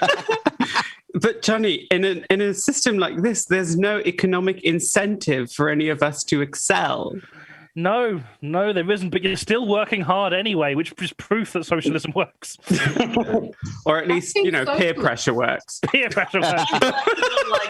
Peer pressure, socialism. Is there really a difference? I am saving all my best jokes for hot water comedy. I'm going to be honest, Johnny. So. That's I presume they pay more. That's valid. Yeah, this Are you gonna be on water mute now comedy. as This well, one is. He's really showing leadership for our team. Thanks for that. Right. Okay. Our next round is Ella won comedy, but not actually this round. I want a moral victory. Yes, you did. Our next round is Gammon Fishing. This is the round where we take some more angry tweets from usually angry white people, not always, but most of the time. And we swap out all of the nouns for different nouns higher up in the dictionary, and the teams have to decipher what the person is angry about, who they are, and try and translate all the words. So we're going to start with KATH's team. I'm going to wait and see what order these come up in so I don't start reading the wrong one. Is it? Yeah, this is right. Okay, so it is. Your tweet is Howard Urinal. You must support one's frenzy of Sphinx, Miss Rashad, which is taught or supposed to be taught every day at the renowned lead-in scolding, which resides on your canker. Those same media insurrectionists are trying to demolish the contagion of these United Stay-at-Home of America on this industry, Dean. No telephone. It's a violation of one's rights, and we, the perforation, stand support of Miss Felicia Rashad. What do you think this person is going on about? something about it's just I think it's the latest installment of the joke that is America. I mean, That's what I'm getting here. the thing is that as an answer is vague enough that it applies for 80% of the news. Like, yes, this is a joke that happened in America, so I can't penalize you for that. You're not wrong. Howard urinal. I don't know how it is, but Frenzy of Sphinx must be freedom of speech. I don't know. Oh, Frenzy of Sphinx is, I think, my favorite metal band. Yep, freedom of speech is right. Which is taught, as supposed to be taught every day at that renowned. The hyphenated word is just one word, just to so you know. Oh, right, okay. Legal society? No. Leading school. Is the S school? S is school, yes. Law school. And law school, yes. Which resides on your... What is a canker? I don't actually know what a canker is, but It's a funny word. Canker's like a it's an American word for like a cold sore. is it? Oh. I thought it was a northern. I can't tell if you're just bullshitting or if that's actually. It genuinely is. Yeah. It's a canker sore is like a cold sore. That's such a funnier word than cold sore. Yeah. I'm gonna try and get it into our lexicon. Could it be conscience? It's not Resides conscience. on your conscience. I mean, think of what the last word was and what it could possibly be when they're talking about school. Curriculum. Nope. Class? Nope. Okay, what do you think urinal is? That's a very weird sentence. I don't know. Used to off. No. No, it is not. Yes. Howard. What educational word beginning with you do you think? Educational word beginning with you? Yeah. I have no idea. Uh, You have way overestimated our intelligence in this. You've definitely been to one. You've definitely been to a urinal. I have. oh, right, yeah. I know what it is now, but I feel like we're supposed to be funny first. No, we've already established. Ella's already won comedy. You know, this is just serious news coverage from now There will on. be no more Ask us jokes. to use our brain and be funny, John. Howard University. Yes. So, what do you think canker is? Can I just say we should all be very you said we've definitely been to one. That's very complimentary of you. Yeah, well, to be fair, kind of the main reason I know that is because I was editing the interview we had about a year ago and we talked about it. That's the only reason I remembered it. All right, okay. Sorry, you could have just Campus, let me, you could have just let me believe Yeah. I've come across as I mean, yeah, you do come across as very educated, yeah. Yeah, I think KATH right. Canker must be campus. Yes, that's right. Good. Same media insurrectionists are trying to demolish the Constitution. Yep. Constitution of these United States of America. Let's take a guess on this. Independence Day. Independence Day, yes. Ooh, nice. Wow. You're really carrying this team, Jake. Yeah. No. No telephone. Ring, ring.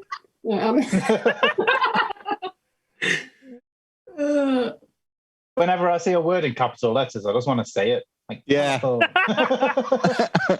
Telephone. You should. Get really excited. Yep. This is the level you're dealing with. You have got 2 more words to get. Come on.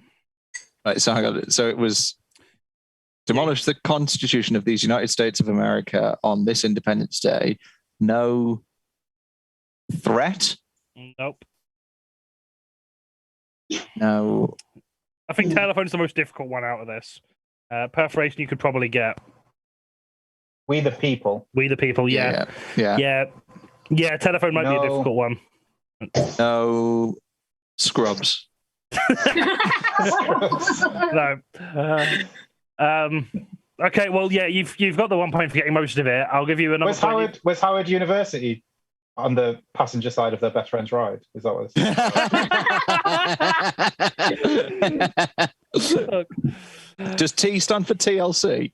No TLC. No, not. We're sure it's not waterfall. Can we have a clue Jason for Waterfalls. telephone? Have a clue for telephone, please. Yeah. Okay, the first 2 letters are correct. Oh, would it be teacher? No. Yeah. It's really hard to give clues for this one. It's a bit of a weird choice of words.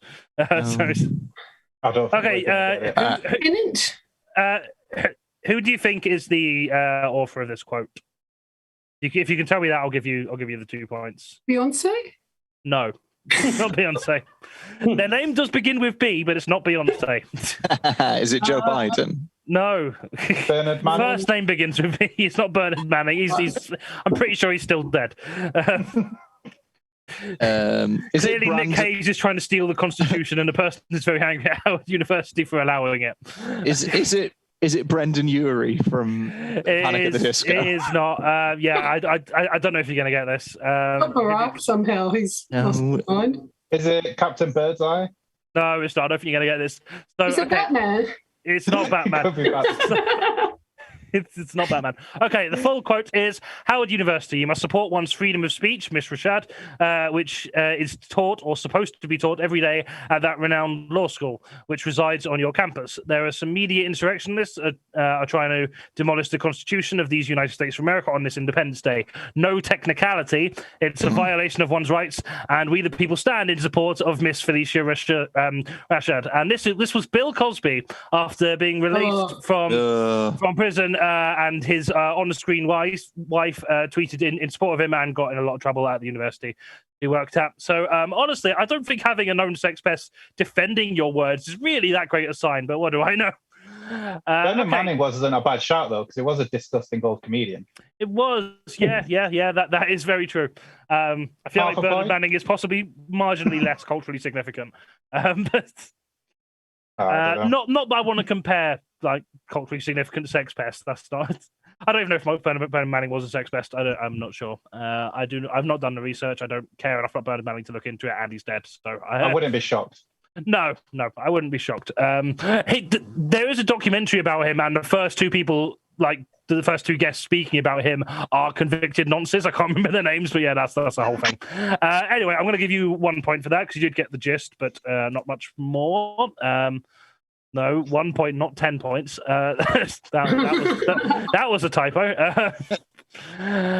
Okay, next we'll move over to Bobbie's team. Okay, your quote is: GB Newt stands for squint against radio in all its fortresses. We do not have a competition lining on taking the knocker.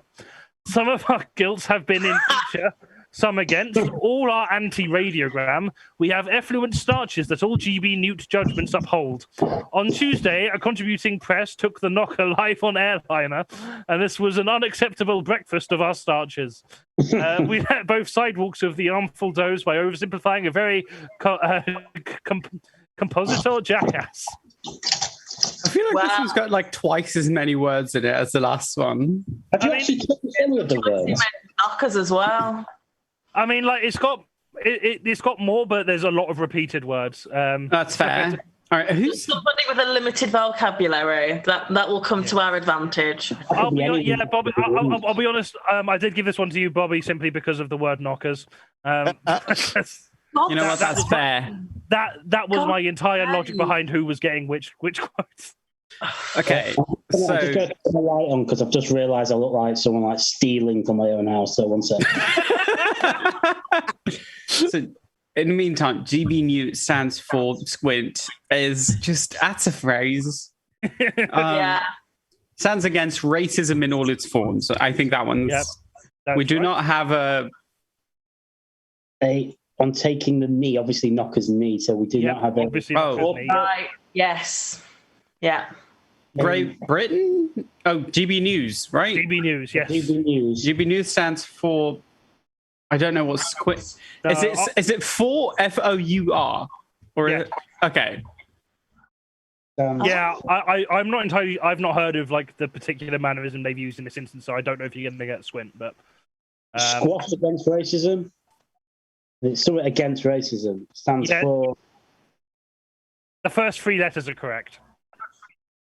Or square? Yep. I've never heard that mannerism before. So yeah, we do not have. That's a strange one. Yeah. Have a comprehensive? No, that can't be it. Corporate message. I need to look up here, and you'll have to bear with me. Hang on, sorry. That's okay. That's okay. Okay, I'm taking the knee. Some of our in the feet. Some of our guys. Can't be that because some of our lads. It's not guys, no. Some of have been in favour, some against. All are anti-racism. Yeah, we have. That was a close one. I'm back. We have so we all are anti-racism. We have effluent starters at all GB News journalists. Yep. On Tuesday, a contributing player. Nope. Presenter.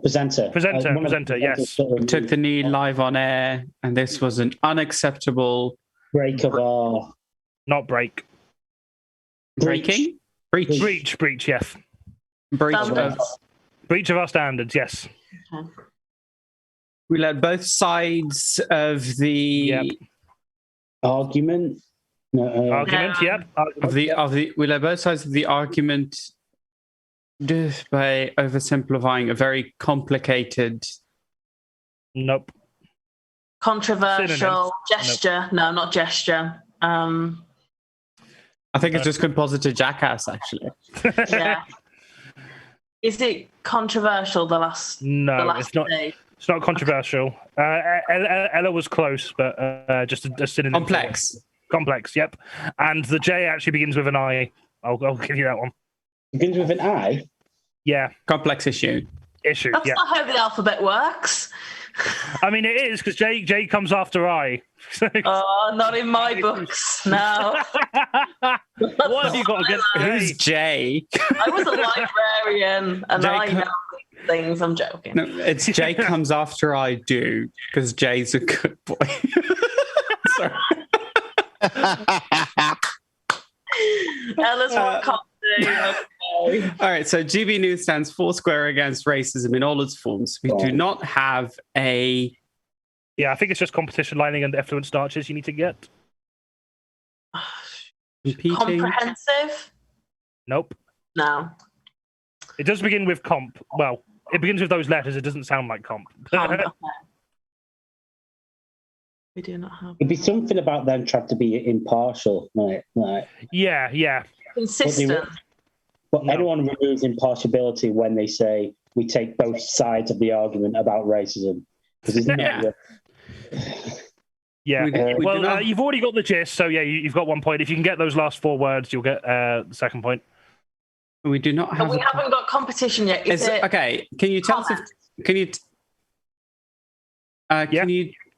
can you tell us if competition lining is 1 or 2 words? It is 2 words. Is competition comment? No. The first 4 letters of competition are correct. That's 4. Okay, 4 letters. Yeah. Okay. And lining is very close to what that word is. Well, Bobbie's team, we have to ask ourselves whether we really want this extra point. I don't know. I'm just here for a laugh, to be honest. We try and guess as the opposing team. Can we steal points? No, but you. No, we are all anti-racism. We have everyone start. I felt so clever, bursting through all the first ones, and now I'm just like, That's fine. I don't know if you're going to get it, so I will read it. So the full quote Company line? Company line, yes. Okay, now just get effluent starches. We're back in the game. Yeah, right. Effluent starches. We have... Standard. Ethical standard? Ethical standards is right. It's not ethical. Equal. No. Nope. Excellent. Effective. Nope. Come on, you can do this. I'm rooting for you now. We're running behind by like 10 minutes, but I really want you to get this. Right, what are the first 6 letters of the word? I'll give you a clue. The E is correct. Okay. Oh. We have... Easy Bear stuff. in mind that like Jay is journalist, so it's that vein of language. Huh? That was a really obvious clue. Yeah. I didn't hear what you said. So GB News journalists uphold. So we have something standard that all GB News journalists uphold. We have Excellent standards. We have... Oh shit! Someone's put it in the chat. Don't look. Turn my phone upside down. I immediately looked at chat when he said don't look at chat, so I'm going to disqualify I'm myself. being a good girl and I'm not looking at the chat because I believe in the fairness of the game. Yeah. I think that Bobbie, Ella's got about 90% of these. Comedians and the comedians who know words well. I don't know. Yeah, it's the Evening Standards. Evening Standard, yeah.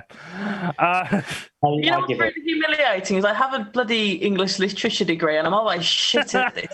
Okay, yeah. So the full quote is GB News stands foursquare against racism in all its forms. We do not have a company line on taking the knee. Some of our guests have been in favour, some against. All are anti-racist. We have editorial standards that all GB journalists uphold. On Tuesday, a contributing presenter took the knee live on air, and this was an unacceptable breach of our standards. We let both sides of the argument down by oversimplifying a very complex issue. So yeah, this is GB News tweeting about how Guto Harry taking the knee live on air as a statement of anti-racism. And to be fair, while I might not agree with GB News on general politics, I think they did the right thing here. After all, they've made a commitment to freedom of speech and expression on their platform. And what better way to enforce this by suspending a host for exercising his freedom of expression? Almost like it's been cancelled for expressing an opinion, but what do I know? So at the end of that round, we have KHALID's team on 10 points and Bobbie's team on 8 points. Next round is Dickhead of the Month. I forgot to do that bit at the beginning of the show where I checked if you all had Dickhead of the Months ready. So do you? If not, think of one quickly. Changed mine to a wheelie bin. Fab. Okay, I'm going to take that silence to be a case of it. Everyone's got. Yep, everyone knows what they're doing. Cool. So we will go with. Let's go with Ryan first. Who is your Dickhead of the Month? Let me get a timer up. Give me a sec. Okay. So you've got a minute to make your case. I'm not going to cut you off dead off the minute, but I will. I will decide my score after a minute. So, okay. Okay, first of all, who's your Dickhead of the Month? Then I'll start the timer. It's more of a collective. It's the people who protested against the lockdown. Fab. Okay, your time starts now. Right. Okay. So I don't know whether you saw it, but about 6 hours after lockdown lifted, there was about 4,000 people protesting the lifting of lockdown, which I find to be quite a brave stance considering lockdown. So lockdown was already lifted, and I think you touched upon it earlier on, saying about these people in your opening statement, the dickheads. So I don't think I think I should technically win. I know I've not explained this because I've got more dickheads than anyone else. So just by sheer numbers alone, I think. I think all of us spoke to one of them, they'll all be dickheads. Every single one of them are dickheads. Yeah, that's me. Fab. So unless anyone's decided to go for the entire population of the UK, it will be. As a Belgian, I'm allowed. You may win on numbers. Yeah, you are allowed. Fantastic. Okay. Yep. Good start. Let's go with Jake next. Who is your Dickhead of the Month?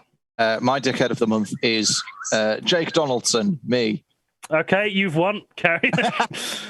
Your time starts now. Okay, I am the Dickhead of the Month, and to prove it, I've compiled a list of 10 things that I've done this month that would qualify me for the position. Number 1, refuse to take off a leather jacket despite it being the hottest day of the year because, and I quote, I can't be hot if I'm cool. Number 2, Bought a vintage 1980s Kenwood food processor despite the fact that I can't afford to pay my electricity bill. Number 3, changed my nickname on me and my girlfriend's Facebook chat to Flirt Reynolds. Number 4, passively aggressively cut my grass. Number 5. Number 5, used the phrase pressure is a privilege. Number 6, pretended I was too blind to see an old friend in Asda in order to avoid talking to them because I'd forgotten their name. 7, had a wee while making eye contact with a sheep. Number 8, I beat my girlfriend at House of the Dead and then refused to stop mentioning it for 3 days straight. Number 9, I tried to shake the hand of a 2-year-old. And number 10, I asked to borrow a tenner from my mum to pay for my medical prescription, but got distracted online and instead spent the money on a commemorative Sherlock Holmes themed 50p piece. Wonderful. Okay, your time was up a while ago, but I wanted to let you finish. Yeah, to be fair, like the pretending to be more blind than you are in Asda. I don't. Everyone's done that. That's a power move. I'm refusing to give you dickhead marks for that. Yeah, because I am actually blind. So. Yeah. Wonderful. Okay, let's go with who should we go with next? Ella, let's have you next. Who is your dickhead of the month? All right. So my dickhead of the month is what I'm going to be calling the MSS Alliance. Okay. That is Moderna, the sun, and one very specific spider. So what happened is I got my second shot of Moderna last week, and you get that shot in your off arm so that you don't get too knocked out by it, and you can still use your dominant hand. On my way back, I had to walk quite a ways in the middle of fucking heat wave to a bus stop that did not have a roof, where I stood for 30 minutes in hot sun. And me being very clever, I turned my side to the road where the sun was hitting me on the same side as the arm. So I got home, turns out I got a really bad sunburn on that arm, and I'm already starting to feel the effects of the vaccine. So I lie down and there's a spider on my bed and it bites me on that shoulder 3 separate times. No. And I have never been so upset with a creature that small. And I swear the 3 of them worked together to absolutely ruin the next 36 hours for me. I have never been so itchy or sore. That's my dickhead of the month. Fantastic. They've worked together on this. Fucking dickhead. Spider wanted some of your immunity. Exactly. Vaccines for spiders. Vaccines. Vaccinate all spiders. You won't get vaccinated. If you don't accept the needle, I'm going to whack you with a slipper. Yeah. There's too much misinformation on the web. Oh, fuck's sake. If spiders get to stab us with their face, we get to stab them back with our vaccine needles. Well, microchips. Install Windows 11 onto a spider. Kath, let's have you next. Who is your dickhead of the month? I'll give you a choice. You can either hear about the British weather or mare's tail, which is a garden weed. Very niche. Yeah, we'll go for the weed then, because I can. Okay. Yep, let's go. So mare's tail pops up in your garden. You think, oh, a cute little Christmas tree. How lovely. And then it takes over. And this is a weed you cannot kill. It has spores. It has bits that drop off. It has a 2-meter tail of root. And, I could just call it a day. I could, decorate and go, Christmas trees everywhere. I'll put some baubles and tinsel in it. But Christmas is only fun because it's once a year. I don't want to have Christmas pudding every day. These little mare's tails, I hate them. They're taking over. They're an evil overlord. And it sapped my garden joy. Like there's rhubarb in that garden. I could make crumble, but all I see when I go outside, little friggin' Christmas trees, mare-tail Christmas trees, they're taking over and I hate them. And they are my problem of the month. Wonderful. Okay. You've got like another 10 seconds if you have any more points you want to make. No, No, but I do have problems with the British weather being sunny and burning you all and giving me false hope that I can go swim without a wetsuit. That's fine. That's your time now. But I will inquire more about that in the next break because I think we'd all like to bitch about the British weather. Fab. Okay. Bobbie, who's your dickhead of the month? My dickhead of the month is self-care workshops, specifically self-care workshops that are held over Zoom. And I'm a bit of a wanker. I've written a post about this, so bear with me. It gets a bit pretentious. Go for it. Can I practice self-care by not taking part in the self-care workshop? Because self-care should be mindless, happy and free, but at the workshop I will have people looking at me. Self-care should be creative, following the muse. At the workshop I'll have to hear about Brenda's short fuse. Self-care should be sleepy, warm and content. At the workshop I'll be made calm against my own consent. Writing this poem has been self-care. Yes, maybe the workshop will help me prepare for the panic of the future and the esteem of my tutor. My humour is maladaptive, but my creativity, it's proactive. Not counting the syllables in this poem has also been self-care. That's 60 seconds. You've got another 10 seconds, but... self-care, drink lots of water, right, and get a fan and stick it right between your legs. So that's self-care. That's your time. Get your fans between your legs. Yeah. Okay. And KHALID Winter, last but not least, who is your dickhead of the month? My dickhead of the month is whoever at the BBC decided to publish an article saying that people on average during the pandemic have gained half a stone in weight. Okay, take it away. Because I just think, are we really so superficial and shallow that we survive an actual global pandemic and the first thing we do is call people fat? Like, if you survived the Black Death and you came out fatter, you'd be an actual hero of the time. They'd be carrying you around on like a throne and like, wow, this guy got fatter during a pandemic. But here it's like it's a badge of shame. And I was actually genuinely, just for a second, I was hopeful that a global pandemic would help people find a bit of perspective and realize what's important, but no, still dickheads. So I guess I kind of said the person from the BBC, but really just all of us. We're all dickheads. My dickhead of the month is everybody. Society. Society. Wonderful. Well, in sheer numbers alone, there are more people in society than there were at the lockdown protests, so you beat right. Okay. I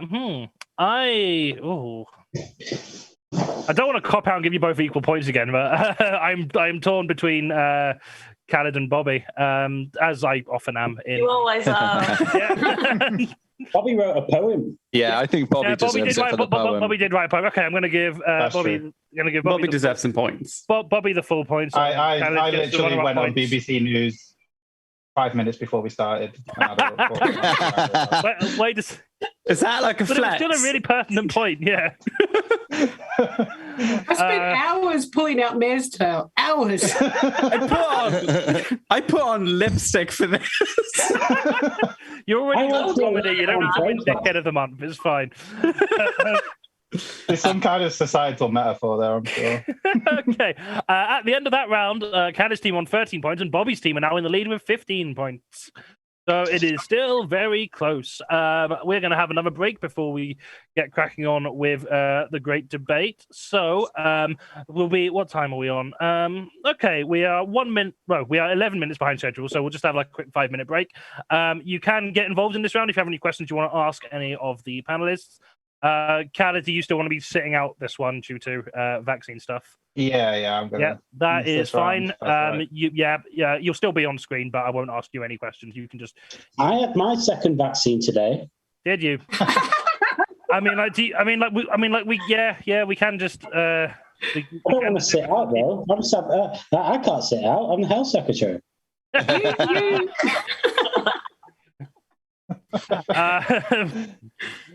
That would be real. Let's just all say that. Let's stop. These games don't mean anything. Aren't we all on a pilot scheme? That's it. Yeah. KHALID is now Boris Johnson. Yeah, he's just on a pilot scheme, so he's allowed to not take part. That's what's happening. But yeah, we'll be back in like 5 minutes. We're still going to be here chatting shit in the meantime, and then join us in 5 minutes for the great debate and the closing of the show. So let's have a look at. A lot of people in the chat voting for me as the dickhead, and I know I did propose myself, but come on, guys. If it Now helps, you feel very hurt. if it helps you, we're in third place.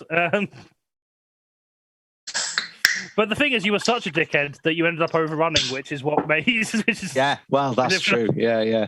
You were too much for dickhead of the month. I should explain to the people in the who are watching on the stream that the reason I keep disappearing off screen to look, it's not because I'm just being rude. It's because I'm partially blind, and so to be able to read the chat, I have to look at a separate screen that I've got right in front of me. So I'm not just being an absolute cock. For a change. I want to know Change. if you can shake a dog's paw, why can't you shake a 2-year-old? Well, it is physically possible to shake a 2-year-old's paw. It's just not the done thing. Further to Jake's point, if you see me looking away, it's because I was checking the score of the cricket. So I am. Oh, what is the score of the cricket? What is the score of the cricket? It was actually an absolute cracker. The Trent Rockets won in like the last over. Alex Hales batted through. What was the final I'm gonna go to run rate for? I can't remember the actual score. Let me have a look. Is Australia winning? Are they playing today? No, they're not playing, I don't think. Gonna get myself 134, another they silence got- water back in a sec.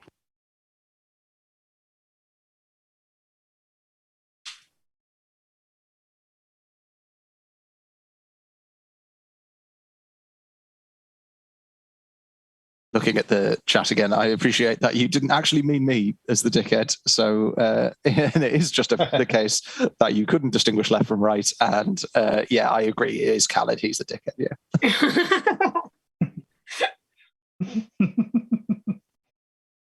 I don't think anyone in the chat has encountered Mare's Tail, and when that day comes, you'll remember this rant. You'll remember, and you'll be like, "Oh, I can see why she can't kill it. Impossible."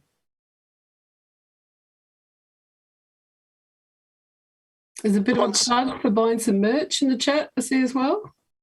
Janus Gaming says, "Why is an insect cracking?" And I don't really understand what that's about. But are we talking? Oh, you mean the cricket? Right, I see. Cricket is cracking. 3 stars. Whenever like just then when we started talking, I did think like to someone who doesn't understand any like this must sound so weird and confusing. Even the most basic like sentence about cricket. I mean, yeah, I like cricket, but it is needlessly like what's the word? They purposely it's needlessly obtuse in as much as like all the vocabulary you can't work out what it means unless you know what it means. So it's like quite exclusionary, I suppose, which is what this new the 100 is supposed to be. I'm sorry to hijack this stream and talk about cricket. But any sport that's so action-packed, people start talking about different varieties of seagulls. It's not a sport, is it? Yeah, like it's a game of statues. Just I don't really like golf, but the things are called like it's like eagle and birdie and albatross and all that kind of thing. Albatross. I don't understand why those things exist. But then in cricket you've got Yorker and like the slot, which sound like they all sound like the like code names of people doing a heist. Like they sound like extra like Guy Ritchie characters. Oh God! Apparently, we're supposed to be helping someone at home poo. That's Bobbie. That's. Bobbie was just saying she's still watching the show while on the toilet, and I was saying, "Oh well, I hope we're helping you poo," but apparently we're not. Ella turns off camera. There's some... Ella is looking pretty magnificent. I like it. I'm not sure exactly what's changed, but I like it. I'm a fan of it. some people in the comments who are saying because there's no names on the screen, it's a bit confusing who people are. So should we just run through and say what everyone's name is quickly? I'm Spartacus. No, right. Well, this has gone wrong already. Yeah, no, I might add labels for the next one. I'll chat with them about that later. But yeah, we can do that easily. That is a great idea. It's just before none of us have been interesting enough for anyone to want to remember our names. So that's Also, the problem. Johnny, for the record, everything's just darker now. Yeah, and that's what I like about it. What I'm into. Bringing the morbid to Always a comedy. dirty goth. Yep. Okay. We will resume when we're all back. That wasn't the chain, was it? That sounded a lot like the flush of the toilet then on Bobbie's screen. No. No, I don't think it was. Could be worse. There are no names on the screen in Mock the Week either, and their contestants all look the same. Yeah, no fair. They've been all right the past few series. But, I mean, after going for like nearly 20 years with like the same four white men, and occasionally Andy Osher. It does baffle me how Hugh Dennis is still on that show. Yeah, he's got nothing else to do really. Like, Well, obviously Frankie Boyle has drastically improved his career since leaving there. I don't think. Yeah, I've met Frankie twice, and he's very nice. But he seems really nice. Yeah. I disagree with a lot of the stuff he said back in the day. But Yeah, no, he was. Yeah, he was. He was a reactionary, well, not reactionary, but he was a He was an edgelord. The whole point was, he grew out of that when we got into a Tory government and was like, actually, no, things are really shit like this. Maybe I should. I think essentially what's happened. Sorry, go on. You go. No, you go. I was saying, I think essentially what happened is he was a really good, solid club comic, and then someone said, "Oh, you should use that like sniper wit or whatever to talk about these set of people," and he's kept getting work off the back of it. So it's just sort of he's just kind of fell into that. Yeah, and he used to kick down. And I think he's much better at doing that now. And he's really good at platforming people on his new show. Yeah, it's good. Then Russell Howard has obviously had his own show, and who else were regulars? I forgot. There was Parsons. And I don't know what the fuck he's doing. It's just like dying at gigs in Newcastle. That's what the last I saw him. I mean, it's just he's a very just nothing comedian. Like, I don't hate him because there's not enough substance to hate. Yeah, but he's sort of like Eggs in both appearance and concept. You can eat 138,000 of them in 69 hours. I'm really happy for Russell Howard with what he managed to do after he left the show. Doing good, I'm going to see him next year. I was going to see him last year, and then the world ended. Fuck's sake, world. Knock it off. But yeah, I'm like, I feel like the good ones got out on time. Yeah, I mean, I quite like Hugh Dennis, but I think he's mainly there just because he does like. Oh yeah, there's not really a reason to leave. Like same with Dara, really. There's no. Well, he's not a comedian.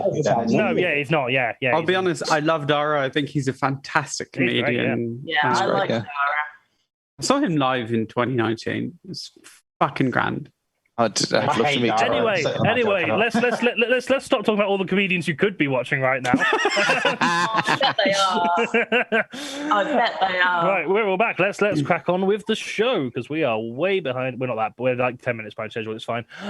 So the next round is the great debate. This is the round where we finally dispense with all the reactionary comedy we're doing and have a serious discussion about a topic in that is relevant in this month. We've invited some special guests to have a chat with you, with us, about the topic of this month, which is whether masks and distancing should still be enforced as we come out of lockdown. I'm aware we came out of lockdown like a week ago, but the pandemic's still happening.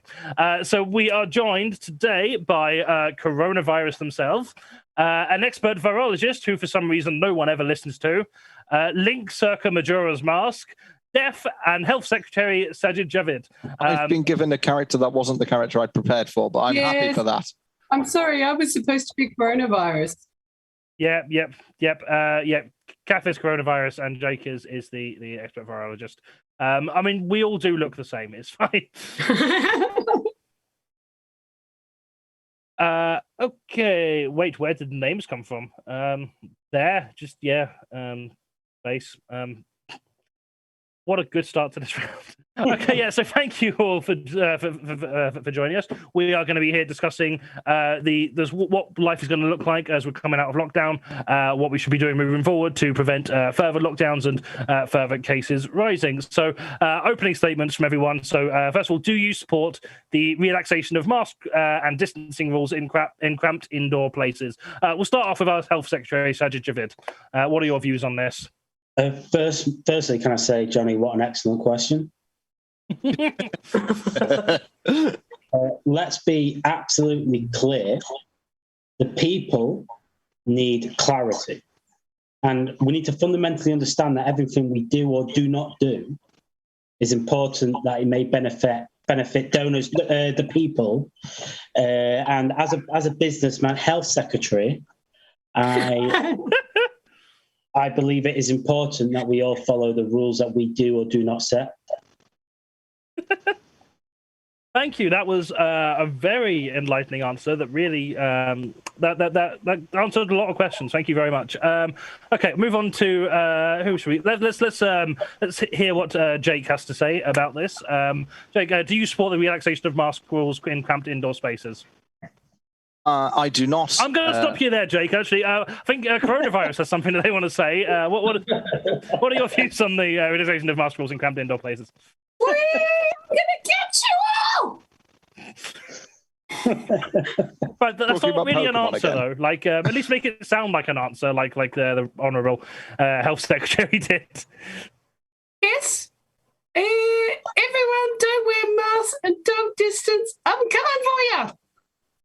Well, but that is inspiring because it really is about having that blitz spirit, isn't it? That's what we need to do. That's what we need to do at the moment. Yeah, we just need to get on with it.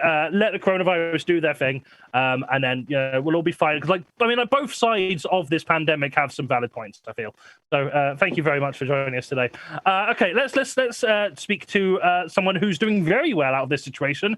We're joined by Def herself. So, Def, what are your views on this? Do you think these relaxation of mask and distancing rules are appropriate, or do you think they should be waiting a bit longer? What do you think? Now, I understand that my position is going to be a little bit controversial, but this is a time of controversy. I think you should all keep your fucking masks on. I'm so tired. You've got no fucking idea. I just wanted. I want a break. I haven't been this overworked since the 1400s. For the love of, I'm drinking again. Mum, I need to call my mom. Wow. Okay. Yeah. So I suppose for some industries like the undead, this must be quite a pressuring time. I suppose you've not really had a proper break since February of 2020. So that is a fair comment. And we're also joined by everyone's favourite twink, Link from Majora's Mask. I don't know how old he's meant to be in that. That might be really inappropriate. But I'm 12 years old, actually. Then he's not anyone's favourite twink. We do not. That's no way to speak to the hero of time. No, the hero of time is absolutely not a twink, just a baby. Yeah, well, I am when I get older, but at the minute, let's not you are destined to become a twink, right? I mean, I can take you all in a fight easy. Death, right? Death. I've met you hundreds of times, and I always come back to life. I'll have you, you little bastard. I'll fucking have you. You won't. No, so I think masks are great, right? I don't know if you know, but I'm currently doing a gap year in Termina. So it's kind of like Hyrule, but like flipped over. And everyone wears masks. And the thing is, everyone wears them, even though they're so much more expensive and harder to find than they are in your stupid country. In your country, you can get a pack of 10 from Tesco for $5. In Termina, right, where I'm doing my gap year, I'll reiterate that, you have to go through a very long trading sequence to get one mask, and occasionally you get ones that possess you. But you know what? You just have to roll with it, okay? Fucking sick of you guys. Don't they also give you like superpowers and stuff though? They do. I mean, you have to be careful with the ones that you put on, but if you put on one that you have just taken from a really distressed creature that's, just died, you'll actually assume their form, and it comes in handy for combat, but ultimately it's quite painful. I mean, I turned into a Zora last week, and I'm never going to get rid of these fins. Do you know what I mean? Like, it's just never going to work. You've got a lot going on, don't you? We'll revisit this a bit. To say. It's because the person who runs this quiz gave me a very loaded topic that the person assuming me is very knowledgeable about to this. Oh, wonderful. Okay, well, we'll definitely come back to you to hear more of your views later, but I think we should actually hear from Jake, the expert virologist, now. So, Jake, are you concerned that despite the high vaccination numbers, and they are pretty good at the minute, the infection rates in many parts of the country are still climbing? So is this a concern for you? Well, yes, and the problem with that is that no one knows what will happen. No one knows what the coronavirus will mutate into next. We've got a virus we've got a vaccine for one version of the virus, but we don't know what it could turn into. If you could imagine it almost as Professor Lupin from the Harry Potter books, you might have an ability to get rid of Professor Lupin as a human by stabbing him or shooting him, or using some kind of spell. I don't know. I've not read the books, but then he turns into a werewolf next day, and those things won't work. You can't shoot a werewolf, not without a silver bullet. You need a silver bullet, and we don't have that silver bullet yet for the coronavirus. So that is the issue. We need to keep things going the way they are. I support actually a full lockdown again until the coronavirus is completely gone. And also we're not even thinking about other types of. Next slide. Viruses. And some of those viruses might become even worse than the coronavirus. Jake, just let me cut you off for a second there, and just to say I agree. Can I cut you off and say I agree as well? I'm not going anywhere. I'm not going anywhere. I'm mutating right now. Right. You guys are so bad at getting rid of problems. All you've got to do, massive spin attack, right? Just make sure that your magic meter's really full, right? Charge it up, press B to the player, fucking release. And also, you're talking about silver bullets. You don't need silver bullets. You need light arrows. That's what you need. You can get them from Zelda, or you can get them at the end of Stone Tower Temple when it turns upside down. Well, actually, Link, I just wanted to say that actually this. Sorry, expert. We've had enough of experts. So, Link, you mentioned spin attack. Now, as someone who loves a U-turn, how do I get better at that? You just got to practice, ain't you? You go in, you're walking through town in a field and you find a massive pile of jelly that's got some items inside of it. For some reason, it's an enemy. Nintendo aren't always that imaginative. You just kind of, you charge up your sword and you just release it. But it's really good at fighting the germs as well, which is why I never get ill, and also why I never have to sleep. I can just keep on going for 3 days straight.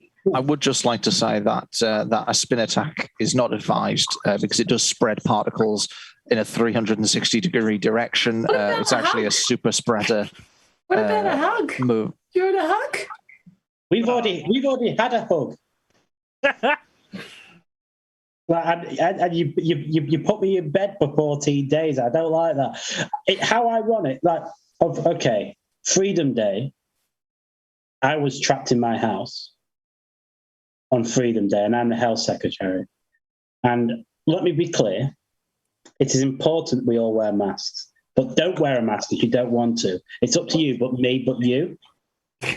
I would just like to point out that I'm sorry, Sajid, for putting that car in front of your front door so that you were trapped inside the house, but you were just refusing to self-isolate, and that is what we need to remember. That self-isolation is still important.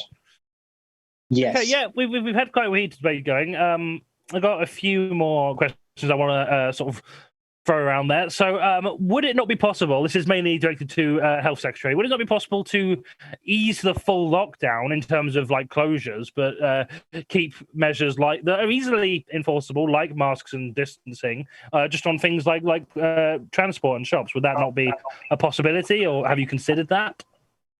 Firstly, may I say, Johnny, that is an excellent question. And as a party, we have considered exactly what you said, but we've also not considered what you said. And in considering and not considering it, I would like to say that masks shouldn't be worn in appropriate situations, but can be worn in appropriate situations. So as a businessman first, health secretary first, it's clear to you and me, but not you, that we should all be doing exactly what we shouldn't and should not be doing, you know? I didn't follow any of that. I look forward to visiting your house again, mate. Thank you.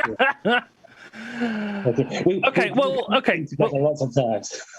Well, okay, we'll approach from a different angle. What are the downsides to that proposed solution of keeping mask enforcement on?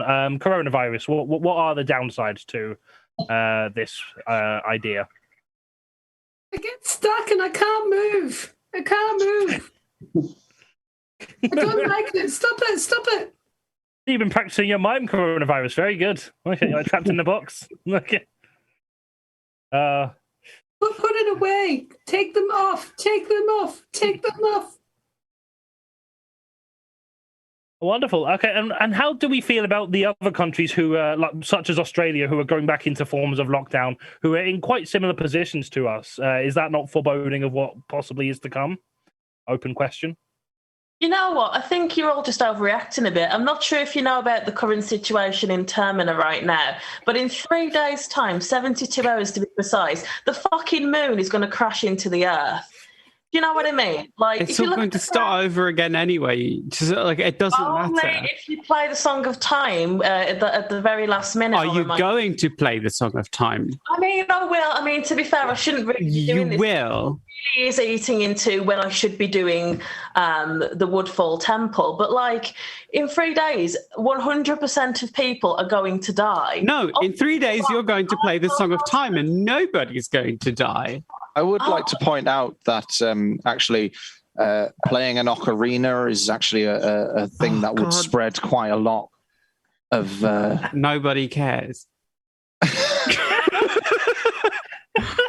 Just me playing it. To be fair, though, it did used to belong to Zelda, so really I should have given it a good old wipe down with the anti-back before I started playing it. But I was only 10 at the time, and I am 12 now, to remind you. I am 12. Not all sexualized Johnny Collins. Even if we still had parties, you wouldn't be invited to one, Jake. Everyone gets to go. I would welcome. Are we talking in character still, or are you just... Yes. I would actually welcome not being invited to the parties, because I think we all need to stay as far away from each other as possible. If you're not going to wear a mask, even further, a good thing about wearing masks is it stops people from being able to kiss. I will sneeze in your letterbox. I will come to your house. I don't know what the children are calling it these days, but Come to Australia with me. but what I would just like to say, if you're not wearing a mask, you need to stay further apart. You need to not be physical. It's very important not to kiss. We need to be more Patrick Valance and less Holly Valance. No, I think we should kiss, because that actually gives people jobs. Because my predecessor did have a good kiss, and now I'm in a better job after criticising the current government and not working for the government. So kiss away. It actually gives people jobs. And Link, has the moon ran that past Priti Patel, by the way? Because I'm pretty sure it's... I actually think, not a skilled worker. I actually might be dead. This is the thing, because like this place, it's very limbo-like. You're And not all dead, the mate. characters from the normal world have assumed a different role in this world. So it might actually be. I've been thinking for a while that the moon might actually be Ganondorf, but I think it actually is Priti Patel. Link, I think it is. I don't know about Limbo. That's more Keir Starmer's. Link, we've had a revolving door installed just for you, so you're not dead at the moment, but you will be again. I would just like to point out that revolving doors shouldn't be used at the current time because they are a super spreading situation. So I'm going to revolve your door, mate. Gonna have to stop you there. We are running out of time, so just have some closing statements from you all. Just an open question: how should we be tackling the ongoing pandemic moving forwards, in your opinion? Just the same way we've been doing, like just a total skip fire. Somebody do something, anything. I'm begging you. I just want to go on holiday again. Like, just I want to go home. You know what you should all do? You should all just go to the east segment of like Terminus City Centre. Can't remember what it's actually called. Go down the hole, find some fairies, right? Bottle up a fairy. If you start to get a tickly cough, just release the fairy and you'll be fine then. You're all overreacting. Like I've said, in 3 days, we're all going to die. Only 3.4% of you will die with coronavirus. I would just like to echo my words from earlier that we should be staying indoors and preferably even not indoors with people you live with. I would really prefer it if everyone could sort of, move away from their families. I'd like travel with me around the world. Come. I think married couples should get separate homes. And I think children should be forced to live under the stairs. It turns out I am actually a fan of the Harry Potter books. I've got stuff to do.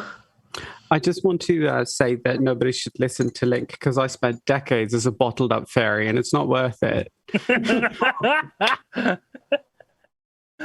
Wonderful stuff. Okay, thank you all very much. Very enlightening conversation. I think we've made some real progress in healing the divides of this nation.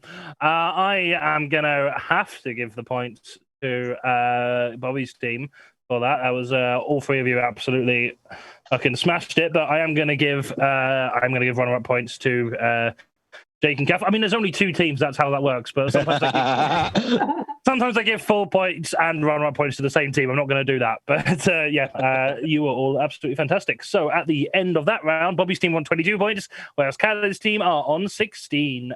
You've still got a chance of winning because there's no point cap in the next round, which is, of course, things that would be funny if they happened, except they didn't happen. This is a game that is unlike any other panel show that exists, where I'm going to be giving the team suggestions, topics that they have to come in with their suggestions on, and say things that would fit the category. So our first category is scenes that were cut from Space Jam 2: A New Legacy. I put what do those on the ISS have on toast? Space Jam. Fuck's sake. And it's 3 points for Daffy Duck. That'll teach him not to drink drive. Oh no. Is it the bit where they develop a vaccine against the aliens, but the players refuse to take it? How basketball boots are made in the factory. Oh, this LeBron. jam is really shit. Tastes like nothing.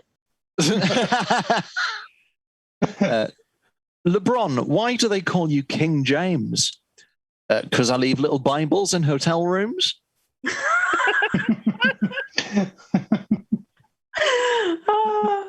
Beside the scene, outtakes include the animated characters' fierce competition and campaign for equal pay. Tar, putty tat. Don't pull that sexy baby shit with me, Tweety. Get back in your fucking cage.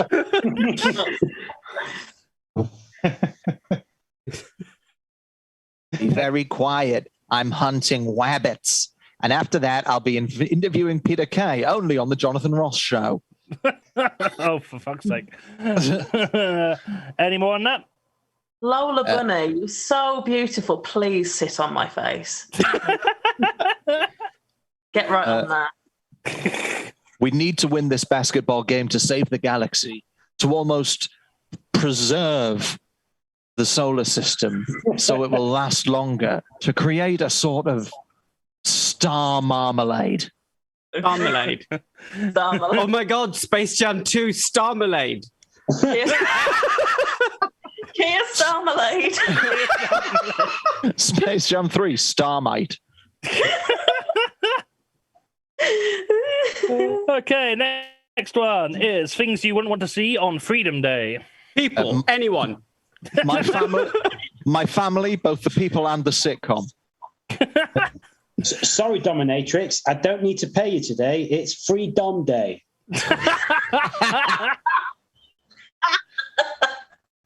This country, both the people and the sitcom. Sorry, Dominic, I don't need to pay you. It's Free Dom Day. 2.5 Men.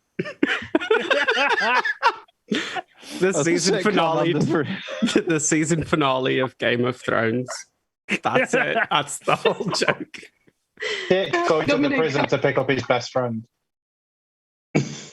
What would Dominic I want Cummings. Dominic Cummings. Full stop. to? The bottom of the deep blue CCC. Freedom Day. It's actually a remake of Independence Day, but instead of Will Smith fighting aliens, it's your Dar fighting logic and common sense. You don't want to see acne on Freedom Day?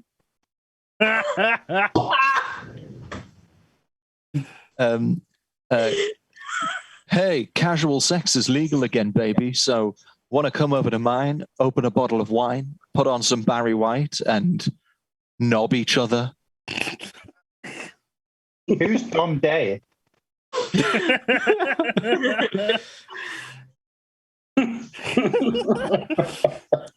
I mean, one thing that I wouldn't want to see is on BBC One, Boris Johnson singing a soulful rendition of Frank Sinatra's My Way while slowly stripping. Just all Boris right, Johnson. mate. Yeah, just Boris Johnson. All right, mate. Burning their mask. Oh, sorry. You go ahead. People burning their masks while they're wearing them. Oh.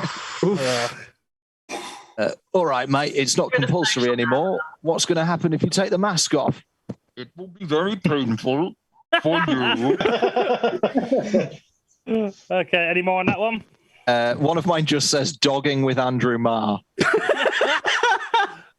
I thought you were going to say Andrew Marsh. No, I would want to see that. Yeah. Yeah, same. Okay, next one. Things Dominic Cummings hasn't leaked yet. The extended trailer for Breath of the Wild 2. Oh. Sorry? Bobbie, you go. Kath, you go. No, I was trying to hear what Bobbie said. Sorry. Oh, I said the extended trailer for Breath of the Wild 2, which is a Zelda game. Because that's all I can be funny about is sex and video games. That's my need. His cameo in the extended cut of Space Jam 2. Ryan, you were going to say? I said things Dominic Cummings hasn't leaked yet. Anything that will change anything. Is it that Priti Patel eats puppy pate on a toast in the morning? Remember that masked magician? That was me. I'm going to say decent policy.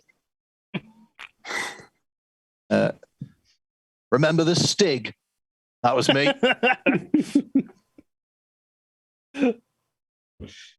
Is it news about the new Donkey Kong game? Is it a list of animals that can be British by swimming near England? Remember the Zodiac Killer? That was me. Bridgerton spoilers. Along the same vein, is it just that Bruce Willis was a ghost? his escape plans for Freedom Day.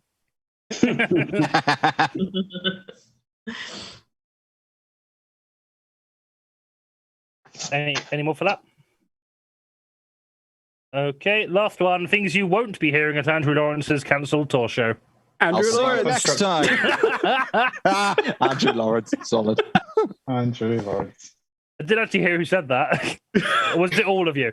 We all shouted Andrew Lawrence. The first time that'll ever happen, and only time that'll ever happen on this stream. I'm really woke, but just laughter. money I'm Andrew exchanging Lawrence. hands. Oh, I'm what was Andrew that? Lawrence, and I'd like to apologise. Can we get a round of pronouns going?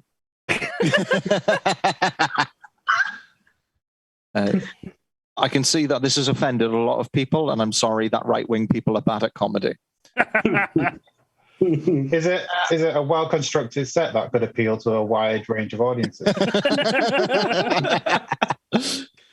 Is If it? it's Twitter handle. Is it? Please welcome to the stage your support act for this evening, a woman. I thought you were going to say my name then. Oh, woman. Is it any face masks at all? You can hear a face mask. You can Yep. hear it singing. Is it? Now, if any of you do have camera phones, please get them out and record this. They won't let me on the telly anymore. Is it the phrase, I'm a horrible person, which is exactly the reason why I made it through to the Chortle finals twice? Is it an admission that I'm an average comedian who had more opportunities than almost anybody else to be successful on TV? And still fucked And up. didn't. This is just, 10 things we hate about Andrew Lawrence, isn't it? Only 10. Is How it? can Bill Cosby have a show? Is it? Ladies and gentlemen. Oh wait. Okay, any more for that? Special guest star, Louis C.K. Okay, right. I have sent the final scores to Sam. So before we announce them, while I stall to let her put that into OBS, I just want to remind everyone. Well, first of all, thank you everyone for sticking with us this whole time. I know some of you had to go to bed because we have overrun quite a bit, so sorry about that. But yeah, thank you so much for watching. We do this show the last Monday of every month. So the next one will be on the 30th of August. Got there in the end. One of them. And yeah, we also do various other streams. We do interviews with comedians who we platform, and we also play stupid Nintendo games every now and then. So please do give us a follow or a sub if you haven't already. If you haven't been gifted a sub, because loads of people have done that, which I'm really happy on our first day of Switch Affiliates. Thank you very much. Special thanks to all of our Patreons as well. You really do make this show happen. So thank you very much for that. If you'd like to support us via the Patreon, there are a few perks available, but it's the main perk is that you're supporting grassroots comedy, and that's reward in itself.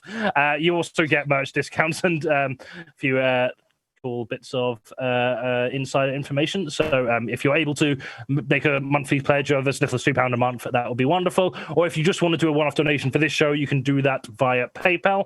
I'll pop all the links in the chat now. Okay, Sam, are the scores ready? Okay, so I think for the first time in history, it is a tie. You have 34 points each. I don't know. Yeah, I don't know what to do about this. Yeah, I mean, we are all socialists, so I have a slightly self-serving proposition. Ryan and I did a full, costume change for the Great Debate. Yeah. I didn't emphasise this enough, but I did actually spend about 5 hours yesterday making Majora's Mask. And I did win comedy twice. Yeah. Yeah, but I put pants on halfway through, so, Oh, I didn't. I'm so sorry. I didn't know. And Khalid's really unwell. He's really unwell from the second vaccine. So, the fact he's turned up. And this is why communism fails so often. I feel like Trump. Is this the leftist infighting I keep hearing? Yeah. We could have all just accepted an equal share of the points, but no. It's each equal to his need, and I do need a lot of validation. Everyone's equally good. Everyone can shut up now.